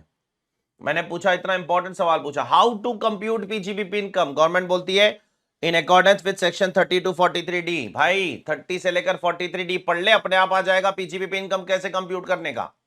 मैंने बोला ये कैसा मजाक है कि भाई मैंने आपसे इतना गंभीर सवाल पूछा कि how to compute PGBP income, आपने मुझे इतना बचकाना जवाब दे दिया कि सेक्शन 30 से लेकर 43 पढ़ लो, अपने आप आ जाएगा।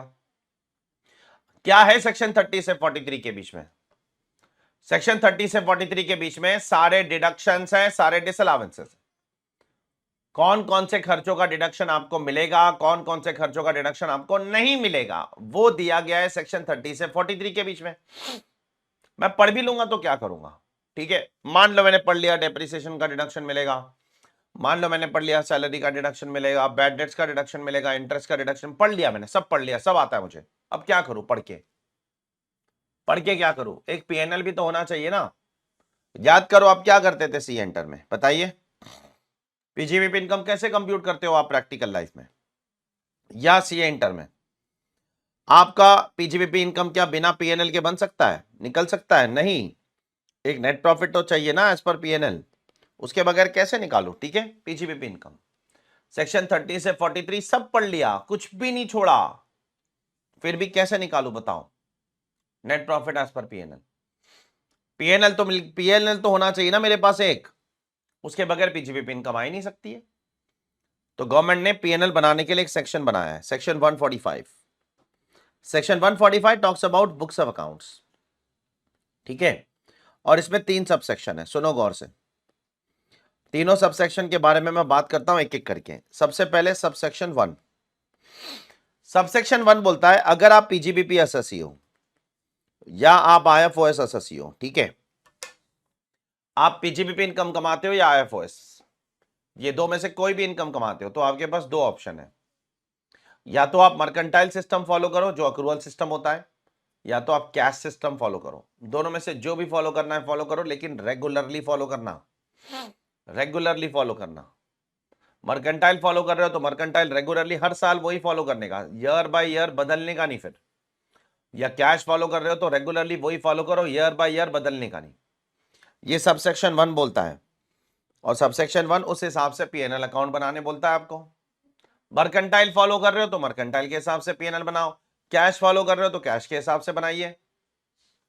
सबसेक्शन 2 बोलता है कि अगर आप मर्केंटाइल फॉलो कर रहे हो तो आपको अकाउंटिंग स्टैंडर्ड्स भी तो फॉलो करने पड़ेंगे। मर्केंटाइल सिस्टम में अकाउंटिंग स्टैंडर्ड्स होते हैं, तो अकाउंटिंग स्टैंडर्ड्स कौन से फॉलो करें सर हम, which accounting standard should be follow. तो आपको फॉलो करना है सीबीडीटी का ICDS, income computation and disclosure standards. Sir ICAI के अकाउंटिंग स्टैंडर्ड्स नहीं चलेंगे? नहीं चलेंगे, वो आज से 6-7 साल पहले चलते थे, अब नहीं चलेंगे। अब आपको सीबीडीटी का सेपरेट अकाउंटिंग स्टैंडर्ड्स पढ़ना पड़ेगा जो टैक्स के अंदर नोटिफाइड है। 145 सबसेक्शन 2 में सरकार ने उसको नोटिफाई किया है, ठीक है। तो सीबीडीटी का आपको पढ़ना पड़ेगा अकाउंटिंग स्टैंडर्ड, जिसका नाम क्या है? Income computation and disclosure standard. तो क्या बोला मैंने आपको?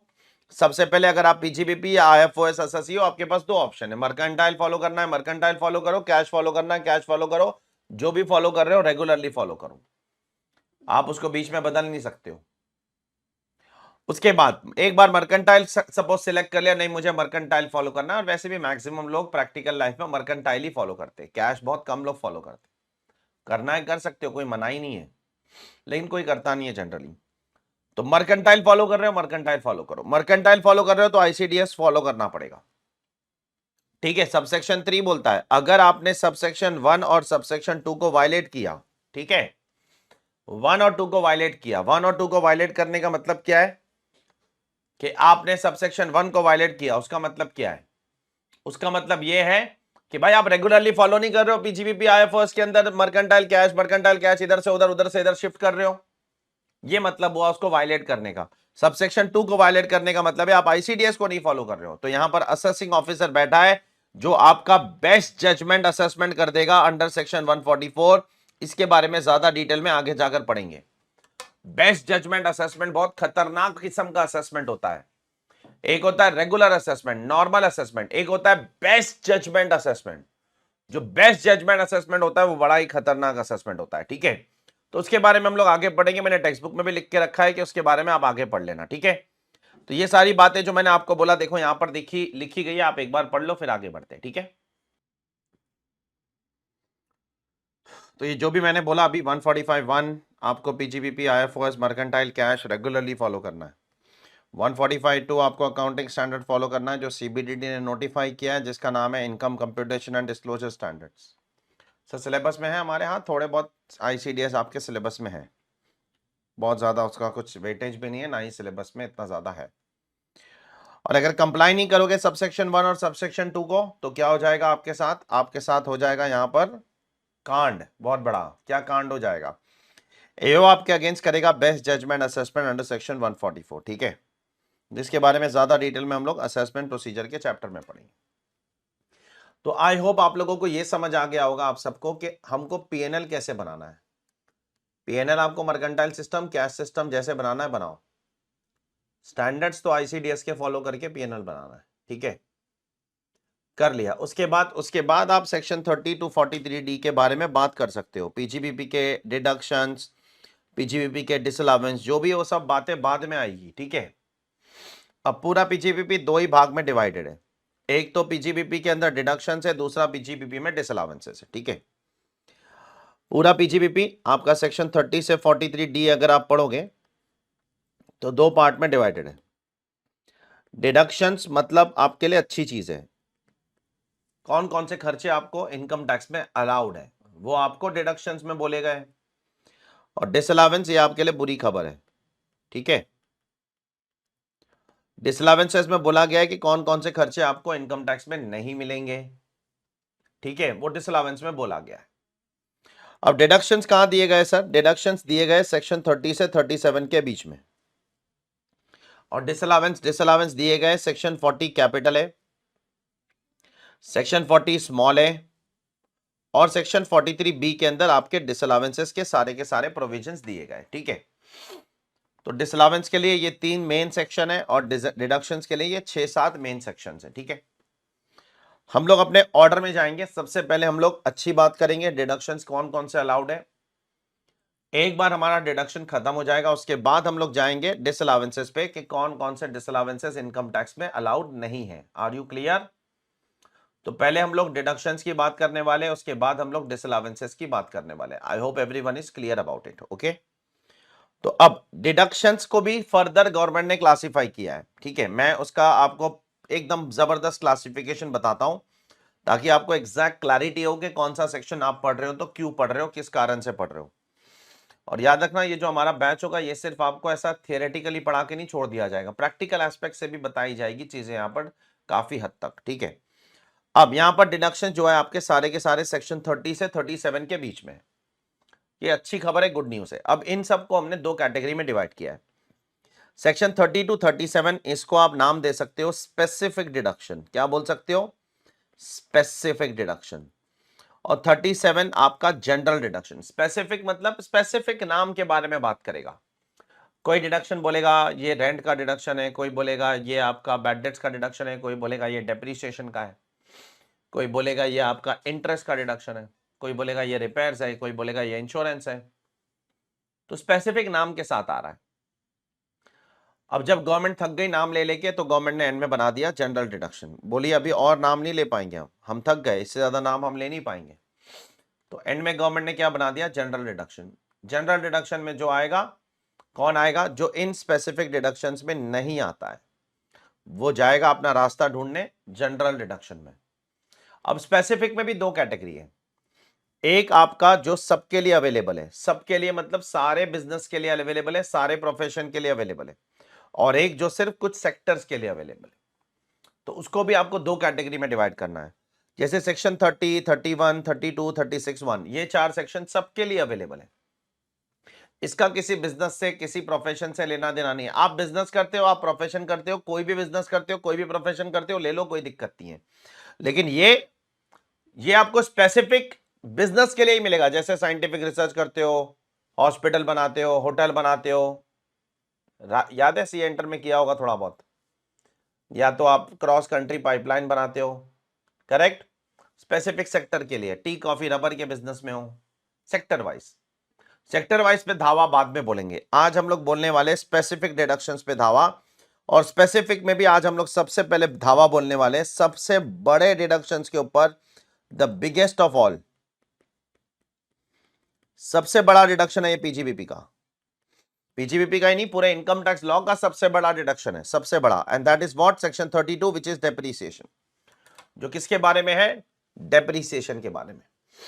तो आज से अभी हम लोग क्या शुरू करने वाले, पहले हमने 45 मिनट्स तक एक इंट्रोडक्शन दिया आपको पीजीबीपी का, कि पीजीबीपी इनकम में क्या आता है, ठीक है। अब हम लोग बात करेंगे पीजीबीपी के अंदर सबसे पहला डिडक्शन जो सबसे बड़ा है। अब इसके अगले 1-1.5 पेज पर कुछ स्पेशल चार्जिंग सेक्शन है, मैंने लिख कर भी रखा हूं, that we will see later. मैंने आपको पहले भी बोला था कि स्पेशल चार्जिंग सेक्शन हम लोग बाद में देखेंगे। आज हम लोग जनरल चार्ज में इंटरेस्टेड है। अब हम लोग शुरू करेंगे अपना पहला डिडक्शन। आज बहुत बड़ा डिडक्शन है, ठीक है। आपका 20% पीजीबीपी यही है बस, और कुछ नहीं। सेक्शन 32। अब सुनो, सबसे पहले इनकम टैक्स में 4 किस्म के डेप्रिसिएशन है, 4 टाइप है डेप्रिसिएशन के, वो टाइप समझो। सबसे पहला सेक्शन 32 सबसेक्शन 1 क्लॉज 2, जिसको हम बोलेंगे normal depreciation under the block scheme.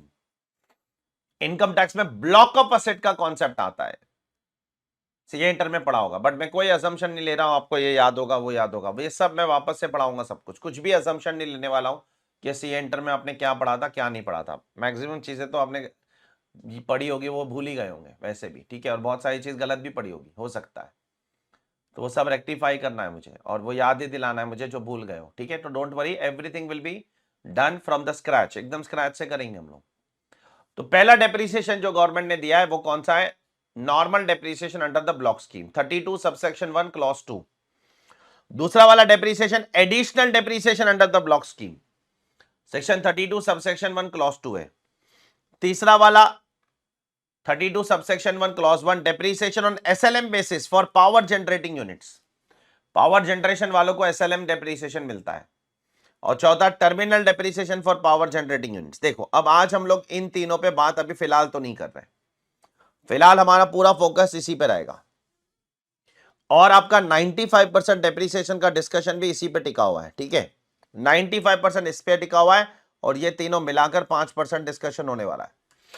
तो हमारे लिए सबसे इंपॉर्टेंट वैसे भी ये वाला ही है जो पहला वाला है, ठीक है, जो क्या बात करता है, normal depreciation under the block scheme. आज कुछ बेसिक बातें बताकर आज का लेक्चर एंड करूंगा, लेकिन कुछ बेसिक बातें, कुछ बेसिक सेक्शंस तो आज उठाऊंगा, एडवांस वाले सेक्शंस अगले लेक्चर में उठाने वाला हूं, ठीक है।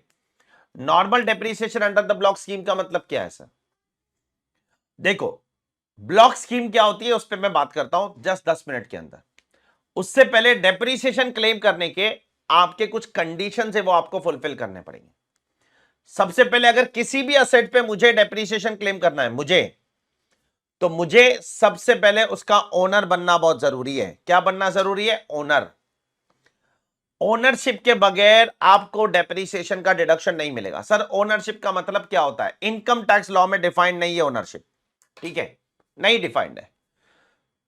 आप इनकम टैक्स छान लो पूरा, ओनर वर्ड का डेफिनेशन आपको कहीं नहीं मिलने वाला है।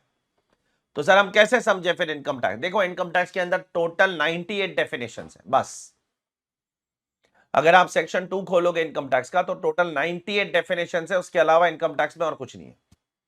अब हर एक शब्द को इनकम टैक्स तो डिफाइन नहीं कर सकता है, वो तो प्रैक्टिकली पॉसिबल नहीं है। तो कुछ 98 डेफिनेशन उन्होंने दिए, जो उनको लगा ये इंपॉर्टेंट शब्द है, इनका डेफिनेशन होना चाहिए, तो वो उन्होंने दिया। बाकियों का डेफिनेशन उन्होंने नहीं दिया है। अब जो नहीं दिया है वो छोड़ दो, ठीक है, जाने दो। यहां पर ओनरशिप का डेफिनेशन नहीं है। तो ओनर मतलब क्या? तो सुप्रीम कोर्ट ने बोला था इन the case of Mysore minerals limited that owner means beneficial owner and not the legal owner. मिसाल के तौर पर मैंने एक कार खरीद ली, मैंने पैसा दे दिया, मैंने कार खरीद ली, सब कुछ हो गया, लेकिन कार का रजिस्ट्रेशन नहीं आया। कार का रजिस्ट्रेशन आने में कुछ 90 डेज का टाइम लग जाता है। तो क्या 90 डेज बाद में ओनर बनूंगा? 90 डेज तक मैं ओनर नहीं हूं।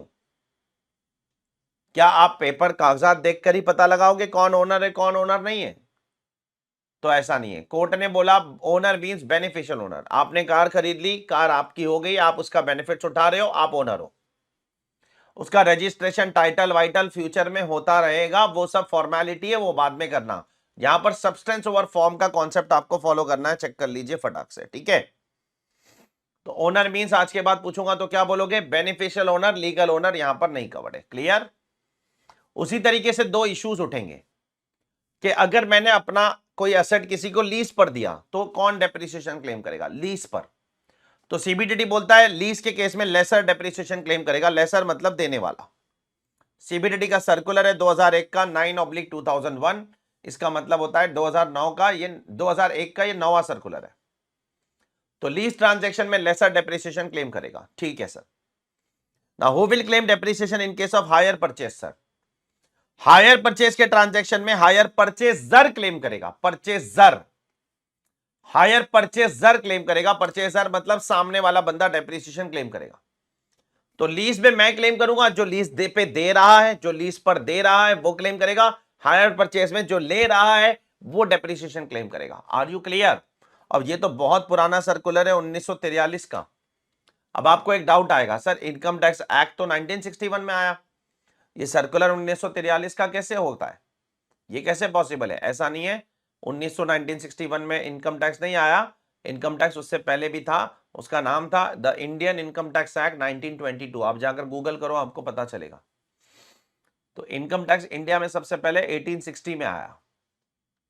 1860 से लेकर अब तक इनकम टैक्स इंडिया में चल रहा है, ठीक है। तो ऐसा मत सोचना कि इनकम टैक्स पहली बार 1961 में ही आया है, और 1961 के पहले इनकम टैक्स नहीं था पहले भी, अलग अलग कानूनों के नाम से था। तो जैसे मैंने आपको बताया the Indian income tax act 1922, से पहले उसका नाम था, ठीक है। तो डेप्रिसिएशन के लिए ओनर होना जरूरी है। ओनर का डेफिनेशन लॉ में नहीं है। ओनर मतलब beneficial owner, substance over form, legal owner, title, registration होता रहेगा, ठीक है। अब उसी तरीके से यहां पर एक और वर्ड है, फिर इस केस लॉ पे आता हूं। यहां पर एक वर्ड है यूज। डेप्रिसिएशन क्लेम करने के लिए आपको असेट को यूज करना भी उतना इंपॉर्टेंट है जितना असेट को ओन करना है। असेट को ओन करना तो इंपॉर्टेंट ही है, असेट को यूज करना भी उतना इंपॉर्टेंट है। यूज भी कीजिए उसको। Sir use means what? Use means आपको उसको एक्टिव यूज करोगे तो भी डेप्रिसिएशन मिलेगा, पैसिव यूज करोगे तो भी डेप्रिसिएशन मिलेगा। सर क्या मतलब होता है एक्टिव और पैसिव यूज का? मतलब समझाता हूं। ये लैपटॉप है मेरे सामने जिसमें मैं आपका लेक्चर रिकॉर्ड कर रहा हूं, या ये कैमरा है मेरे सामने जिसमें मैं लेक्चर रिकॉर्ड कर रहा हूं, ये माइक है मेरे सामने जिसमें मैं लेक्चर रिकॉर्ड कर रहा हूं। ये एक्टिव यूज हो रहे हैं, लेक्चर रिकॉर्ड करने में यूज हो रहे हैं। अब एक एक्स्ट्रा माइक मेरे पास पड़ा हुआ है, या एक एक्स्ट्रा लैपटॉप पड़ा हुआ है, एक एक्स्ट्रा आईपैड पड़ा हुआ है। वो जो आईपैड है, वो जो माइक है, वो जो लैपटॉप है, वो एक्टिव यूज नहीं हो रहा है, वो इमरजेंसी के लिए रखा हूं कि कभी यहां पर कुछ गड़बड़ हुई तो वो निकालूंगा, फटाक से लेक्चर ले लूंगा, ताकि मेरा लेक्चर इंटरप्ट नहीं हो। उसको बोलते हैं passive use, ready for use. Ready for use जो बिजनेस के अंदर इमरजेंसी में जरूरत पड़ सकती है, एक्चुअल में यूज नहीं हो रहा है वो। जैसे फैक्ट्रीज के अंदर कंपनीज अपने स्पेयर में मशीनरीज रखती है ताकि कभी कोई मशीनरी ठीक से नहीं चल रही है तो दूसरी मशीनरी हम यूज कर सके for the purpose of what, production. तो सेफ्टी के लिए कंपनी रखती है। तो सेफ्टी के लिए अगर आप अपने पास कोई एसेट्स रखते हो तो उसका आपको यहां पर क्या मिलेगा, डेप्रिसिएशन मिलेगा। कोई दिक्कत नहीं है, कोई चिंता करने की बात नहीं है, ठीक है। सिमिलरली यहां पर एक इशू है कि अगर सपोज मैंने एक मशीनरी खरीद लिया, ठीक है, अब मशीनरी खरीदने के बाद मेरे को उसके अंदर कुछ रॉ मटेरियल डालकर कुछ प्रोडक्शन करना है। अब मैं मार्केट में गया रॉ मटेरियल लेने, रॉ मटेरियल का मार्केट में शॉर्टेज चल रहा है, मिल ही नहीं रहा है मार्केट में रॉ मटेरियल। तो आप मुझे बताओ मैं मशीनरी को कैसे इस्तेमाल करूं, कैसे यूज करूं। इसमें मेरी तो गलती नहीं है, मैंने तो मशीनरी खरीदा, मैं तो उसको यूज भी करना चाहता हूं, लेकिन उसका रॉ मटेरियल शॉर्टेज में चल रहा है। तो लॉ बोलता है अगर कोई एक्स्ट्रानियस रीजन मतलब कोई एक्स्ट्राऑर्डिनरी रीजन के वजह से आप अगर डेप्रिसिएशन नहीं क्लेम कर पा रहे हो तो चिंता मत करो, आपको उसका डेप्रिसिएशन, आप अगर असेट नहीं यूज कर पा रहे हो, सॉरी, कोई एक्स्ट्राऑर्डिनरी रीजन की वजह से अगर असेट नहीं यूज कर पा रहे हो, चिंता मत करो, हम आपको उसका डेप्रिसिएशन दे देंगे। चेक करो यहां पर, रीड इट, ये रीड करो, साथ साथ में मेरे रीड करते रहा करो आप लोग, ताकि आपको पता चलते रहे हमारा फ्लो ऑफ सब्जेक्ट, ठीक है। मैं समय दूंगा आपको सफिशिएंट, जहां पे भी जरूरत है वहां पर, ठीक है। तो क्या सीखे आप इस पेज से, पेज बाय पेज बात करना है। डेप्रिसिएशन 4 किस्म के हैं। कौन डेप्रिसिएशन क्लेम करेगा, ओनर क्लेम करेगा। ओनर का मतलब क्या है, बेनिफिशियल ओनर, लीगल ओनर नहीं कवर्ड है। बेनिफिशियल ओनर होना ज्यादा जरूरी है, टाइटल वाइटल होता रहेगा, मिलता रहेगा। लीज ट्रांजैक्शन में लेसर क्लेम करेगा, हायर परचेस ट्रांजैक्शन में हायर परचेसर क्लेम करेगा, ठीक है। और last but not least, asset को यूज करना जरूरी है, यूज नहीं करोगे तो डेप्रिसिएशन नहीं मिलेगा, ठीक है। अब यहां पर एक जबरदस्त सुप्रीम कोर्ट का जजमेंट है। इसमें क्या हुआ था मैं आपको पहले समझा देता हूं। एक अससी था, उसका बिजनेस था लोगों को कार लीज पे देना। मेरा बिजनेस है लोगों को कार लीज पे देना, कार लीजिंग कंपनी हूं मैं, ठीक है। तो कस्टमर आया मेरे पास, बोला मेरे को कार चाहिए लीज पे 3 साल के लिए। मैं बोला 3 साल के लिए कार लीज पे चाहिए, हाँ लॉन्ग टर्म लीज पे चाहिए। तो कौन सी गाड़ी चाहिए, तो उसने बोला ये फला फला गाड़ी मुझे चाहिए 3 साल के लिए। मैं बोला ठीक है। मैं मार्केट में गया, मैंने 10 लाख रुपए की वो गाड़ी खरीदी और उसको लीज पे दे दिया 3 साल के लिए, और मैंने डेप्रिसिएशन क्लेम कर लिया। अब असेसिंग ऑफिसर बोलता है हम आपको डेप्रिसिएशन नहीं देंगे। अब क्यों नहीं देंगे भाई? असेसिंग ऑफिसर बोलता है कि आप थोड़ी गाड़ी यूज कर रहे हो, गाड़ी तो सामने वाला चला रहा है ना, सामने वाला गाड़ी, स्टेयरिंग किसके हाथ में है, कस्टमर के हाथ में, तुम्हारे हाथ में थोड़ी है। तुमने तो गाड़ी खरीदी और उसको लीज पे दे दिया, स्टेयरिंग लेकर रोड पे तो वो चल रहा है, और आप थोड़ी ओनर हो, ओनर तो वो है। मैंने बोला ये क्या बात हो गई, ओनर वो कैसे है और वो यूज कैसे कर रहा है, और मैं कैसे यूज नहीं कर रहा हूं, और मैं कैसे ओनर नहीं हूं। तो डिपार्टमेंट बोलता है कि देखो रजिस्ट्रेशन सर्टिफिकेट में उसका नाम है। एक्चुअली में ना वो मोटर व्हीकल एक्ट का कानून है कि अगर आप किसी को लॉन्ग टर्म लीज देते हो ना, लॉन्ग टर्म लीज, तो व्हीकल वो कस्टमर के नाम पे ही होना चाहिए, पेपर के अंदर, किताब में लीगल ओनर कस्टमर ही होना। क्यों ऐसे? क्योंकि इससे कोई 3-4 साल के लिए आपसे व्हीकल ले रहा है तो इट इज बेटर ना कि उसके नाम पे व्हीकल रहे। कल जाकर उसने कुछ कांड किया, एक्सीडेंट किया, कुछ हुआ तो उस वो फंसे ना, कंपनी क्यों फंसेगी भाई? उस कंपनी थोड़ी कर रही है, वो फंसे। इसलिए मोटर व्हीकल एक्ट बोलता है कि अगर आप किसी को लॉन्ग टर्म लीज के लिए देते हो, हाँ, अगर आप किसी कार लीजिंग कंपनी के पास जाते हो, 1-2 दिन के लिए कार लेते हो, जैसे जूम कार वाला 1-2 दिन के लिए देता है, तो उसमें रजिस्ट्रेशन आपके नाम पे ट्रांसफर नहीं होगा, उसमें कार लीजिंग कंपनी के नाम पर ही होगा। लेकिन अगर आप लॉन्ग टर्म लेते हो तो रजिस्ट्रेशन आपके नाम। तो यहां पर एक कंपनी है, उसने क्या करी, गाड़ी खरीदी, आपको दे दी। एओ ने ये 2 बात पे अड़ गया, बोला गाड़ी आप थोड़ी यूज कर रहे हो, कस्टमर यूज कर रहा है, ओनर आप थोड़ी हो, कस्टमर हो। कोर्ट ने बोला रुको जरा, दिमाग लगाया करो, ठीक है। कोर्ट ने डिपार्टमेंट को फटकार लगाई और बोला कि दिमाग लगाया करो, कॉमन सेंस नाम की भी दुनिया में कोई चीज होती है, उसको अप्लाई किया करो। सबसे पहले यूज की बात करते हैं। अगर यूज करने का मेरे को ही यूज करना है तो फिर मैं पैसा कैसे कमाऊंगा भाई? कार लीजिंग करना मेरा बिजनेस है ना, मेरा धंधा है। तो कार लीजिंग में लीज करने का मतलब क्या हुआ, लीज यूज करने का मतलब क्या हुआ, लीज करके पैसा कमाना ही मेरा यूज हुआ ना। कोड बोलता है यूज का मतलब एक्चुअल यूजेज नहीं है कि स्टीयरिंग पे बैठो और गाड़ी चलाना चालू कर दो। यूज का मतलब है in the course of business आपको यूज करना है। तो एक लीजिंग वाला बंदा कैसे यूज करेगा उसको? एक कार लीजिंग वाला बंदे के लिए यूज का मतलब क्या होता है? यूज का मतलब किसी को किराए पे देना ही यूज हुआ ना उसके लिए। खुद गाड़ी चलाएगा तो पैसे कैसे कमाएगा लीजिंग वाला? इतना कॉमन सेंस नहीं है ऑफिसर को, ऐसी बातें करते हैं। दूसरा पॉइंट, कोर्ट ने बोला भाई ये मैंडेटरी रिक्वायरमेंट सरकार का है, एक्चुअल ओनर वो नहीं है। Actual owner lease car company है। 3 साल बाद जब लीज का अग्रीमेंट खत्म होएगा ना, तो कार वापस देना है भाई तुमको। कार तुमको लेके नहीं जाना है गिफ्ट में, कस्टमर की नहीं हो गई कार। कार 3 साल बाद तुमको वापस देना है। किसको? ओनर को। Are you clear? ओनर कौन है? ओनर है लीजिंग कंपनी। देयरफॉर जब भी आप कोई कार लॉन्ग टर्म लीज पर लेते हो तो लीजिंग कंपनी ही आपका डेप्रिसिएशन क्लेम करेगी, आप नहीं कर सकते हो। लीजिंग कंपनी ही ओनर है, 3 साल बाद वापस लेना है। लीजिंग कंपनी अपने कार बिजनेस में यूज कर रही है उसको, तो लीजिंग कंपनी को उसका डेप्रिसिएशन मिलेगा। पढ़ लो एक बार सब लोग, ठीक है।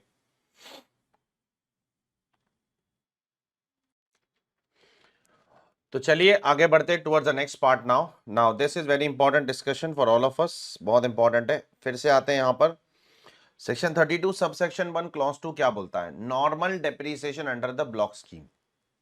अब ब्लॉक होता क्या है? सबसे पहले ये जानना बहुत जरूरी है कि ब्लॉक का मतलब पहले हमको समझना पड़ेगा। What do we mean by the term block? Block का मतलब क्या होता है? सुनो, तो गवर्नमेंट ने ब्लॉक का डेफिनेशन दिया है in section 211, section 2 bracket 11। Number नहीं याद रखोगे तो चलेगा, नॉट वेरी इंपॉर्टेंट। तो ब्लॉक ऑफ असेट का डेफिनेशन है, उसका मीनिंग बताया। सर ब्लॉक का मतलब क्या होता है? ब्लॉक का मतलब होता है कि एक ग्रुप ऑफ असेट, आपको सारे group of assets at of similar category एक साथ लाना है, ठीक है। इनकम टैक्स में ब्लॉक का कॉन्सेप्ट आया है AY 88-89 से, उसके पहले ब्लॉक का कॉन्सेप्ट नहीं था, ठीक है। असेसमेंट ईयर 88-89 में डॉक्टर मनमोहन सिंह ने ब्लॉक ऑफ असेट का कॉन्सेप्ट पहली बार इंट्रोड्यूस किया था इनकम टैक्स लॉ में। अब क्यों लाया था ये, उसका एक अलग लॉजिक है, ठीक है। उसका लॉजिक ये है कि भाई इंडिविजुअल असेट्स पे डेप्रिसिएशन क्लेम करना इतना आसान काम नहीं है। आप रिलायंस की फैक्ट्री में चले जाइए, वहां पर देखो हजारों किस्म के असेट्स है, हर एक असेट पे सेपरेट डेप्रिसिएशन कौन क्लेम करते बैठेगा। इसलिए गवर्नमेंट ने क्या लाया? Concept of block. एक ग्रुप है, उसके अंदर सारे सिमिलर असेट्स डाल दो और उसका एक सिंगल डेप्रिसिएशन कंप्यूट करके छोड़ो। उस तरीके से गवर्नमेंट ने सारे असेट्स को सबसे पहले तो दो मेजर कैटेगरी में डिवाइड किया है, एक टैंजिबल और एक इनटैंजिबल, ठीक है। और टैंजिबल के अंदर गवर्नमेंट ने उसकी फर्दर कैटेगराइजेशन की है। एक प्लांट मशीनरी, जो आप सेम ही बोल सकते हो प्लांट एंड मशीनरी, एक फर्नीचर और एक बिल्डिंग, ठीक है। और इनटैंजिबल असेट्स के अंदर बहुत सारे असेट्स है एक्सेप्ट गुडविल। गुडविल पे आपको डेप्रिसिएशन नहीं मिलता है। कब से नहीं मिलता है? From financial year 2021। उसकी एक अलग कहानी है, ठीक है, उस पर हम लोग अगले लेक्चर में बात करेंगे। तो गुडविल पे डेप्रिसिएशन नहीं मिलेगा। बाकी सारे इंटेंजिबल असेट्स आप बोलो, पेटेंट बोलो, कॉपीराइट बोलो, ट्रेडमार्क बोलो, लाइसेंस बोलो, फ्रेंचाइज बोलो, जो बोलना है बोलो, सब पे आपको डेप्रिसिएशन मिलेगा। कौन से कितने रेट पर मिलेगा? 25% रेट है इंटेंजिबल असेट का। WDV method income tax follow करता है, ठीक है। इनकम टैक्स WDV फॉलो करेगा। WDV बहुत इंपॉर्टेंट है, दिमाग में रखना। SLM के लिए हम लोग नहीं जाएंगे, इनकम टैक्स में WDV के हिसाब से ही डेप्रिसिएशन मिलने वाला है। तो सबसे पहले गवर्नमेंट ने क्या बोला? आप सारे असेट्स को अलग अलग कैटेगरी में डिवाइड कर दो। प्लांट एंड मशीनरी एक कैटेगरी, फर्नीचर एक कैटेगरी, बिल्डिंग एक कैटेगरी, ठीक है, और इनटैंजिबल असेट्स एक कैटेगरी। कर दिया? हाँ कर दिया। अब सबको एक एक रेट दे दो। By default plant and machinery 15% पे डेप्रिशिएट होगा। अगर क्वेश्चन में कुछ नहीं लिखा है 15% से डेप्रिशिएट कर दो। बाय डिफॉल्ट फर्नीचर का डेप्रिसिएशन रेट आपका होगा 10%। क्वेश्चन में कुछ नहीं लिखा है, 10% से आप डेप्रिशिएट कर दो, ठीक है। बाय डिफॉल्ट बिल्डिंग का डेप्रिसिएशन रेट 10% लिखा है, क्वेश्चन में कुछ नहीं लिखा है, आप 10% पे डेप्रिशिएट कर दो, ठीक है। अब सारी प्लांट एंड मशीनरी सब एक ही ब्लॉक में जाएगी, सबको इकट्ठा करो, टोटल मारो, उस पर 15% डेप्रिसिएशन ले लो। इंडिविजुअल असेट पे सेपरेटली डेप्रिसिएशन लेने की जरूरत नहीं है। जैसा आप अकाउंट्स में करते हो वैसा बिल्कुल करने की जरूरत नहीं है, ठीक है। दूसरी चीज, फर्नीचर को आप सारे फर्नीचर एक साथ ले लो, ये टेबल जिस पर मैं अभी सब रख कर लेक्चर ले रहा हूं, ये कुर्सी, ये सोफा, यहां पर जो भी दूसरे अलग अलग किस्म के फर्नीचर है सब एक साथ जाएंगे एक ही ब्लॉक में, फर्नीचर के 10% डेप्रीसिएशन। बिल्डिंग 10%, सारी बिल्डिंग, ऑफिस बिल्डिंग हो या गोडाउन हो या कोई भी किस्म का कोई कन्वेंशन सेंटर हो, वो सब कुछ 10%, ठीक है। होटल बिल्डिंग हो, सब 10%, और सारे इंटेंजिबल असेट 25%। इससे क्या हो गया, इससे इन्होंने काम कम कर दिया। नहीं तो इनकम टैक्स डिपार्टमेंट के पास इतना टाइम नहीं है एक एक आदमी के लिए सेपरेटली डेप्रिसिएशन कंप्यूट करते बैठो, उतना टाइम है नहीं, उतनी फुर्सत है नहीं हमारे पास। उतनी फुर्सत होती तो हम फिर और कुछ काम करते, ठीक है। उतनी फुर्सत हमारे पास नहीं है कि एक एक आदमी का डेप्रिसिएशन सेपरेटली कंप्यूट करते बैठेंगे। माफ करो प्लीज, फटाफट फटाफट कंप्यूट करो जितना हो सकता है। अब एग्जाम में अगर कुछ बोला नहीं होगा तो आप ये रेट्स लोगे, plant and machinery 15%, furniture 10%, building 10%, और जो गुडविल को छोड़कर बाकी जो भी इंटेंजिबल एसेट्स है वो आप कितना लोगे, 25%। डब्ल्यूडीवी, सब कुछ डब्ल्यूडीवी, सब कुछ डब्ल्यूडीवी। अब कुछ स्पेशल रेट्स बता रहा हूं। पहला, बिल्डिंग में कुछ स्पेशल रेट्स है वो बता देता हूं। अगर बिल्डिंग आपकी रेजिडेंशियल बिल्डिंग है, कैसी बिल्डिंग है, रेजिडेंशियल, तो गवर्नमेंट बोलती है 5% डेप्रीसिएशन देंगे, उससे ज्यादा नहीं देंगे। मिसाल के तौर पर मैं एक कंपनी हूं, मैंने एक बिल्डिंग बनाई जिसमें मेरे एम्प्लॉइज रहते हैं, ठीक है, तो वो एक रेजिडेंशियल बिल्डिंग है। मैं एक कंपनी हूं, मैंने एक बिल्डिंग बनाई जिसमें मेरे एम्प्लॉइज रहते हैं, वो एक रेजिडेंशियल बिल्डिंग है, उसमें 5% डेप्रीसिएशन मिलेगा भाई, उससे ज्यादा नहीं मिलेगा। अच्छा, और अगर बिल्डिंग कम टेम्पररी स्ट्रक्चर है, टेम्पररी स्ट्रक्चर 2-4 साल में उसको तोड़ना है, टेम्पररी पर्पस के लिए बनाया है, टेम्पररी ऑब्जेक्टिव के लिए बनाया है, तो 40% डेप्रीसिएशन। तो रेजिडेंशियल बिल्डिंग 5%, टेम्पररी स्ट्रक्चर 40%, बाकी सारी बिल्डिंग पे 10%। तो 10% जनरल रेट है। क्वेश्चन में कुछ बोला नहीं है तो 10 ले लो, क्वेश्चन में रेजिडेंशियल बोलता है तो 5 लो, क्वेश्चन में टेम्पररी स्ट्रक्चर बोलता है तो 40 लो। Are you clear? I hope it is clear. Furniture सबके लिए 10%, ठीक है, सबके लिए, for everybody furniture rate is what, 10%, everybody. Furniture में कोई फर्दर क्लासिफिकेशन नहीं है। प्लांट एंड मशीनरी में बहुत क्लासिफिकेशन है, सुनो अभी एक एक करके। सबसे पहले प्लांट एंड मशीनरी के अगर अंदर विंड मिल है, विंड मिल 40%। पहले 40% में क्या क्या आएगा वो बता देता हूं। विंड मिल 40%, उसके बाद पोल्यूशन कंट्रोल इक्विपमेंट 40%, उसके बाद एयरक्राफ्ट 40%, उसके बाद कंप्यूटर और उसके पेरिफेरल्स, पेरिफेरल्स मतलब उसका यूपीएस, उसका प्रिंटर, स्कैनर, कीबोर्ड, वीबोर्ड, ये सब कुछ 40%। उसके बाद प्रोफेशनल बुक्स 40%। तो ये 5 आइटम 40% में जाएंगे।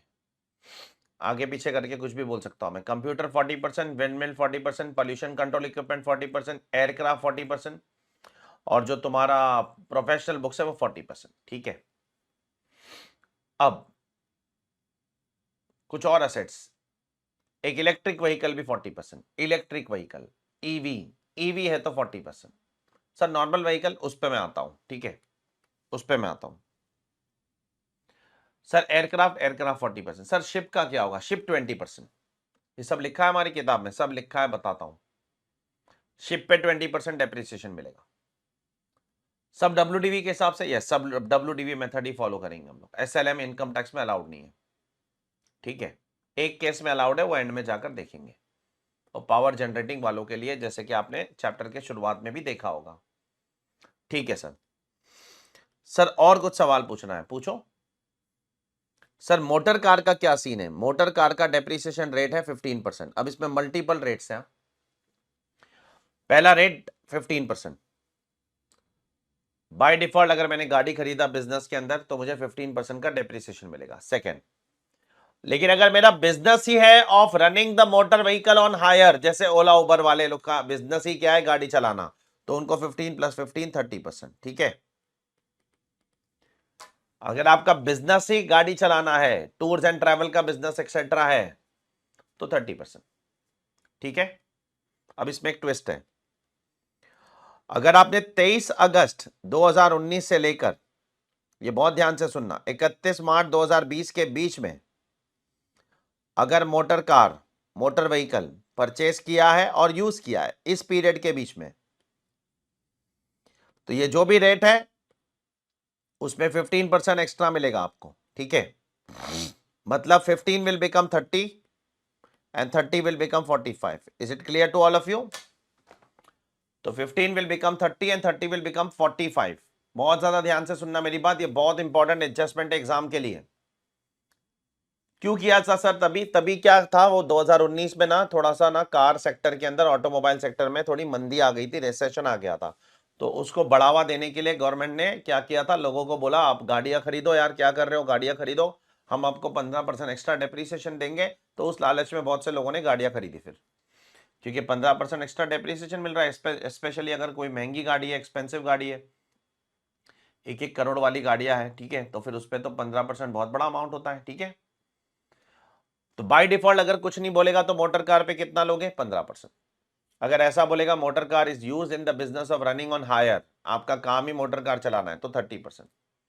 अच्छा, अगर ऐसा बोलेगा कि वो 23 अगस्त 2019 में खरीदा था, उससे लेकर 31 मार्च 2020, ये डेट बहुत केयरफुल है, याद रखना, आज भी वो लोग देंगे आपको एग्जाम के अंदर, तो आज भी मिलेगा एक्स्ट्रा 15%। ये जब तक वो असेट बेचते नहीं हो उस पर आपको 15% एक्स्ट्रा ही मिलेगा। Are you clear? मान लो 2019 में खरीदा था, तो 19-20 में तो मिला ही था, 20-21 में भी मिला था, 21-22 में मिलेगा, 22-23 में मिलेगा, आज 23-24 चल रहा है, 23-24 में भी उस पर एक्स्ट्रा 15% मिलेगा ही आपको। तो जिसको 15 मिलता था वो 30 हो जाएगा, और जिसको 30 मिलता था वो 45 हो जाएगा। केयरफुल रहना, ठीक है। Is it clear? I hope it is clear, ठीक है। अब ये सारे रेट्स आपको कहां दिखेंगे? ये सारे रेट्स आपको यहां पर आपके किताब में दिखेंगे, ठीक है।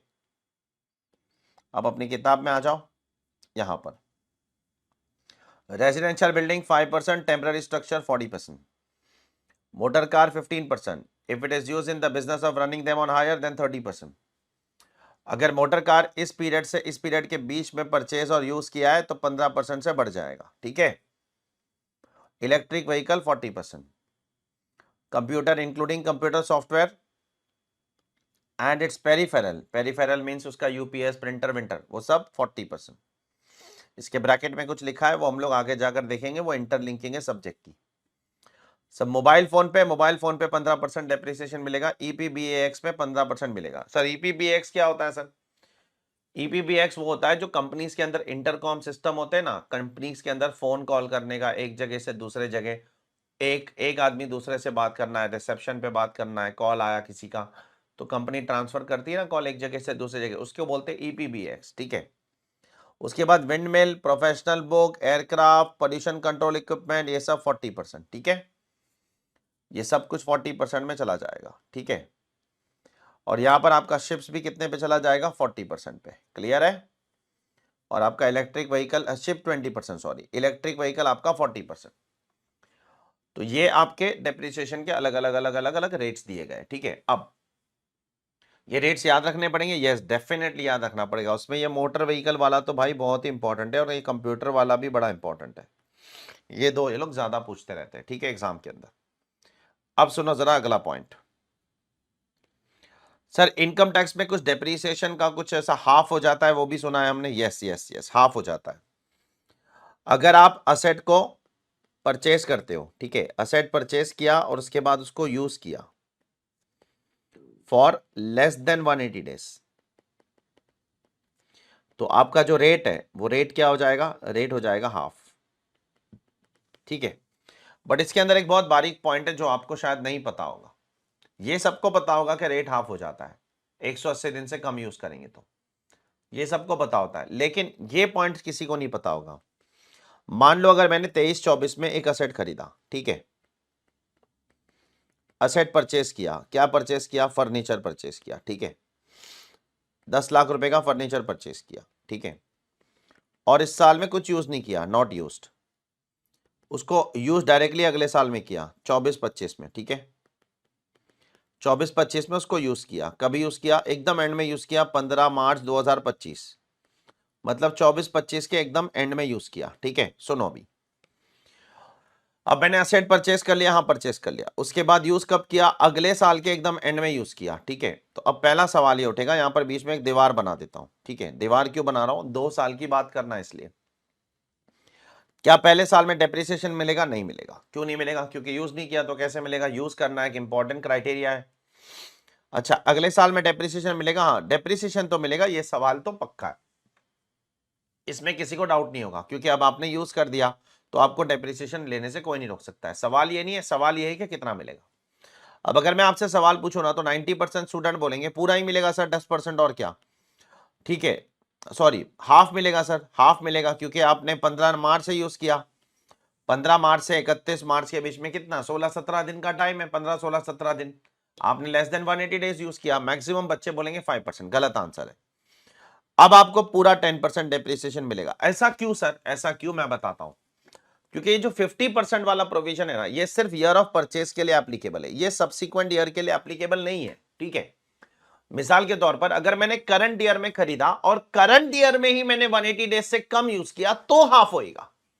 अगर मैंने करंट ईयर में खरीद के अगले साल एक दिन भी यूज किया ना, अगर एक दिन भी, तो भी मुझे अगले साल पूरे साल का डेप्रिसिएशन मिलेगा, ये प्रोविजन बोलता है। ठीक है, ऐसा कौन बोला सर आपको? ऐसा मैं बोल रहा हूं आपको, आप जाकर प्रोविजन चेक कर लेना। ठीक है सर, आपकी किताब में तो ऐसा लिखा है। हाँ लिखा है, ऑब्वियसली, पढ़ो। It becomes half when an asset is acquired and put to use in, बराबर पढ़ना अंग्रेजी, in that previous year. That मतलब जिस साल में खरीदा उस साल में खरीद के 180 दिन से कम यूज किया तो हाफ होएगा। ठीक है, इसका मतलब if N asset is acquired in 1 year, एक साल में खरीदते हो, ठीक है, बट अगले साल उसको 180 दिन से कम यूज करते हो, ठीक है, then it won't become half in the next year. ये बहुत इंपॉर्टेंट पॉइंट है, आपने सीए इंटर में इस पे ध्यान नहीं दिया होगा, आप सीए फाइनल में इस पे ध्यान दो, इस पे क्वेश्चन बनेगा और आपका आंसर गलत हो जाएगा, बी वेरी केयरफुल। ठीक है, तो अगर आप इस साल खरीद के इस साल 180 दिन से कम यूज करते हो तो हाफ हो जाएगा, 100% हाफ होएगा। लेकिन खरीद इस साल रहे हो लेकिन यूज अगले साल कर रहे हो, इस साल यूज ही नहीं किया, अगले साल डायरेक्टली यूज किया और 180 डेज से कम यूज कर रहे हो, पूरा डेप्रिसिएशन मिलेगा, कोई आपका डेप्रिसिएशन रोक नहीं सकता 1 रुपए का भी। ठीक है, I hope it is clear to all of you. तो आज का लेक्चर हम लोग यहां पर रोक देते हैं। आज के लेक्चर में हमने क्या पढ़ा वो मैं आपको एक बार रिकैप करा देता हूं, आप सब लोगों को क्या क्या पढ़ा आज के लेक्चर में। सबसे पहले हमने पढ़ा पीजीबीपी के बारे में, ऐसा हम लोग बीच बीच में रिकैप करते रहेंगे, ठीक है, डोंट वरी, ताकि आपको पूरा लेक्चर में क्या हो वो पता चलते रहे। सबसे पहली चीज जो हमने आज पढ़ा वो क्या है, वो है कि भाई पीजीबीपी के अंदर आपको चार्जिंग सेक्शन के अंदर आने के लिए सेक्शन 28 के अंदर जो लिखा गया है वो फुलफिल करना है। ठीक है, अब सेक्शन 28 में क्या लिखा गया है, प्रॉफिट्स एंड गेन्स कमाना है, बिजनेस या प्रोफेशन करके कमाना है, carried on by assessee at any time during the previous year, at any time during the previous year. अब बिजनेस का मतलब क्या होता है, बिजनेस में आता है, गवर्नमेंट का डेफिनेशन क्या है, business includes trade, commerce, manufacture in the nature of adventure, risk होना चाहिए। लेकिन ये बहुत ही हल्का डेफिनेशन है, मजेदार डेफिनेशन नहीं है। तो सुप्रीम कोर्ट ने अपना डेफिनेशन दिया in the case of Barendra Prasad Rai, business implies systematic and organised activity by applying labour and skill with the dominant intention of earning profits. Profit कमाना आपका मेन इंटेंशन होना चाहिए। ठीक है, उसके बाद हम जंप किए किस पर, कि बिजनेस भाई डिपेंड करता है फैक्ट्स एंड सर्कमस्टेंस पे, क्या बिजनेस में आएगा क्या नहीं आएगा, ये सब आपको हथेली पे उसका पूरा सिचुएशन रखना पड़ेगा, फिर एनालाइज करना पड़ेगा। तो इसमें हमने 2-4 एग्जांपल देखे। इंटरेस्ट कहां आएगा, जरूरी नहीं है हमेशा आईएफओएस में आएगा, डिपेंड करता है क्या कैपेसिटी में कमाया है। अगर आप बिजनेस में टेंडर लेने के लिए फिक्स डिपॉजिट बनाते हो, उससे इंटरेस्ट कमा रहे हो तो पीजीबीपी चला जाएगा। उसी तरीके से रेंट कहां जाएगा, रेंट जरूरी नहीं है हमेशा आईएफओएस या एचपी में जाएगा, पीजीबीपी में भी आ सकता है। जैसे अगर आपने फैक्ट्री में लॉकआउट हो गया और आपने लॉकआउट के अंदर अभी आपको दिख रहा है नुकसान होने वाला है, तो आपने कुछ समय के लिए अपनी फैक्ट्री को किसी को रेंट पे दे दिया, उससे कुछ रेंट कमा रहे हो, तो वो पीजीबीपी में जाएगा, वो आपका बिजनेस एक्सपीडियंसी है, बिजनेस इंटेलिजेंस है। उसके बाद अगला सवाल कि आपका जो वेयरहाउस है उसका आप रेंट कहां जाएगा, बाय डिफॉल्ट तो एचपी में जाना चाहिए, लेकिन वेयरहाउस के अंदर आप सिर्फ रेंट पे देने के अलावा, आप लेट आउट करने के अलावा सर्विसेज भी दे रहे हो, fumigation service, pest control service, protection service, security service, etcetera etcetera etcetera, तो आप पीजीबीपी में लो, क्योंकि आपका मेन इंटेंशन यहां पर सर्विस देना है, लेट आउट करना नहीं है। सिमिलरली अगर आप मॉल वाले हो, आपका मेन बिजनेस ही चेन्नई प्रॉपर्टीज इन्वेस्टमेंट लिमिटेड वाला केस लो, बहुत इंपॉर्टेंट केस है वो, आपका मेन बिजनेस ही लेट आउट करना है, प्रॉपर्टी लेट आउट करना है, आपका मेन बिजनेस ही प्रॉपर्टी को लेट आउट करना है, तो आपकी पीजीबीपी इनकम मानी जाएगी, वो एचपी इनकम नहीं मानी जाएगी। आपका सब्सटैंशियल इनकम बिजनेस से आ रहा है, रेंट से आ रहा है, आपका मेमोरेंडम ऑफ एसोसिएशन के अंदर लिखा है मेन ऑब्जेक्ट आपका लेट आउट करना है, तो आपकी इनकम चली जाएगी income from what, income from PGBP. उसके बाद प्रॉफिट्स एंड गेन्स का मतलब क्या होता है, प्रोफेशन का मतलब क्या होता है, ये सारी चीजें देखी। प्रोफेशन का मतलब वोकेशन होता है, कोई भी ऑक्यूपेशन जिसमें कोई स्किल है, कला है। प्रॉफिट्स एंड गेन्स रियल होना चाहिए, नोस्टल नहीं चलेगा। रेवेन्यू होना चाहिए, कैपिटल नहीं चलेगा। कैश एंड काइंड में दोनों में चलेगा। लीगल इलीगल बिजनेस दोनों बिजनेस चलेंगे। उसके बाद आपका बिजनेस असेसी करना चाहिए, उसका मतलब होता है कंट्रोल असेसी करेगा। उसके बाद आपके बिजनेस के अंदर आपको पूरे साल बिजनेस करना जरूरी नहीं है, at any time during the previous year करोगे तो भी चलेगा। और उसके बाद हमने शुरू किया how to compute PGBP income. उसके लिए आपको सेक्शन 30 से 43 पढ़ना पड़ेगा, लेकिन वो पढ़ने के पहले आपको पीएनएल बनाना पड़ेगा। पीएनएल आप कैसे बनाओगे, एज पर 145(1) आप मर्केंटाइल सिस्टम, कैश सिस्टम जो फॉलो करना है करो, रेगुलरली करना, बस चेंज मत करते रहना। मर्केंटाइल फॉलो करोगे तो सीबीडीटी के अकाउंटिंग स्टैंडर्ड्स फॉलो करो, आईसीडीएस। नहीं फॉलो करोगे, चेंज करते रहोगे, तो फिर एओ आपके ऊपर बेस्ट जजमेंट असेसमेंट लगा देगा। और फिर हमने शुरू किया अपना पहला डिडक्शन, दैट इज डेप्रीसिएशन। 4 किस्म के डेप्रीसिएशन है। आज हमने पहले शुरू किया normal depreciation under the block scheme, section 32 sub section 1 clause 2। इसके अंदर आपको क्या करना है, ओनर होना जरूरी है। ओनर का मतलब बेनिफिशियल ओनर, लीगल ओनर जरूरी नहीं है। लीज ट्रांजैक्शन में लेसर क्लेम करेगा, लेसी नहीं क्लेम करेगा। हायर परचेज ट्रांजैक्शन में हायर परचेजर क्लेम करेगा। उसके बाद में क्या यूज करना जरूरी है एसेट को, यस। एक्टिव यूज भी चलेगा, पैसिव यूज भी चलेगा। किसी एक्स्ट्रॉर्डिनरी रीजन की वजह से यूज नहीं कर पा रहे हो तो डेप्रिसिएशन का डिडक्शन मिल जाएगा, डोंट वरी, ठीक है। उसके बाद वो आईसीडीएस का case law, car leasing company वाला बहुत इंपॉर्टेंट केस है, ठीक है, जिसमें आप कार लीज पर दे रहे हो तो क्या कार लीजिंग कंपनी को डेप्रिसिएशन मिलेगा, जरूर मिलेगा, ठीक है, कोई उसमें दिक्कत ही नहीं है। उसके बाद ब्लॉक का कॉन्सेप्ट मैंने बताया कि सारे सिमिलर असेट्स एक ही ग्रुप में रहेंगे, अलग अलग नहीं। इंडिविजुअल असेट्स पे डेप्रिसिएशन नहीं आएगा, ब्लॉक पे डेप्रिसिएशन आएगा।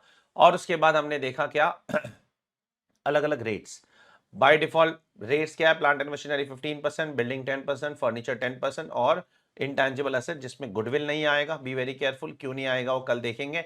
गुडविल नहीं आएगा और उस पर आपको 25% का डेप्रिसिएशन मिलेगा, बाकी सारे इंटेंजिबल एसेट्स पे गुडविल को छोड़कर। फिर मैंने आपको स्पेशल रेट्स बताए, कंप्यूटर 40%, आपका विंड मिल 40%, आपका पोल्यूशन कंट्रोल इक्विपमेंट 40%, आपका एयरक्राफ्ट 40%, आपका प्रोफेशनल बुक्स 40%। शिप्स आपकी 20% पे डेप्रिशिएट होगी। Residential building 5%, temporary structure 40%। और उसके बाद में motor vehicle by default 15%। Extra 15% कब मिलेगा, अगर आप बिजनेस में हो, मोटर कार चलाने का धंधा ही आपका वो है तो एक्स्ट्रा 15%, 30% हो जाएगा। और अगर 23 अगस्त 2019, याद रखना है डेट मत भूलना, 23 अगस्त 2019 से लेकर 31 मार्च 2020 के बीच में अगर मोटर व्हीकल खरीद रहे हो तो आपको क्या करना पड़ेगा, एक्स्ट्रा 15% का डेप्रिसिएशन मिल जाएगा। तो इस तरीके से हम लोग अपने सारे लेक्चर्स करने वाले, बहुत ज्यादा कॉम्प्रिहेंसिव होने वाला है, डोंट वरी अबाउट इट, बहुत ज्यादा कॉम्प्रिहेंसिव बैच है। इसमें सब कुछ कवर होगा, 100% कॉन्सेप्ट, 100% क्वेश्चन, सब कुछ कवर होगा। ऑब्वियसली थोड़ा कट शॉर्ट करेंगे हम लोग, रेगुलर बैच जितना डिटेल में मैं नहीं जा पाऊंगा हर प्रोविजन में। रेगुलर बैच में मैं हर चीज के लिए बैरैक्ट ओपन करके एक्सप्लेन करता हूं, फिर मैं आके उनको कलर बुक से पढ़ाता हूं। यहां पर मैं डायरेक्टली कलर बुक से पढ़ाऊंगा। कुछ चीजों के लिए आपके लिए मैं रेगुलर बैच की बुक ओपन करूंगा, कुछ जगहों पर जहां पर मुझे एक्सट्रीमली जरूरत है कुछ चीजों का एक्सप्लेनेशन देना, तो मैं वहां पर बैरैक्ट खोलकर भी कुछ चैप्टर्स आपको पढ़ाऊंगा, पीजीबीपी के अंदर भी। तो be very careful about it, ठीक है। So take care all of you, ध्यान रखो सब लोग अपना, बाय, सी यू सून, अगले लेक्चर में मिलते हैं, बाय ऑल ऑफ यू।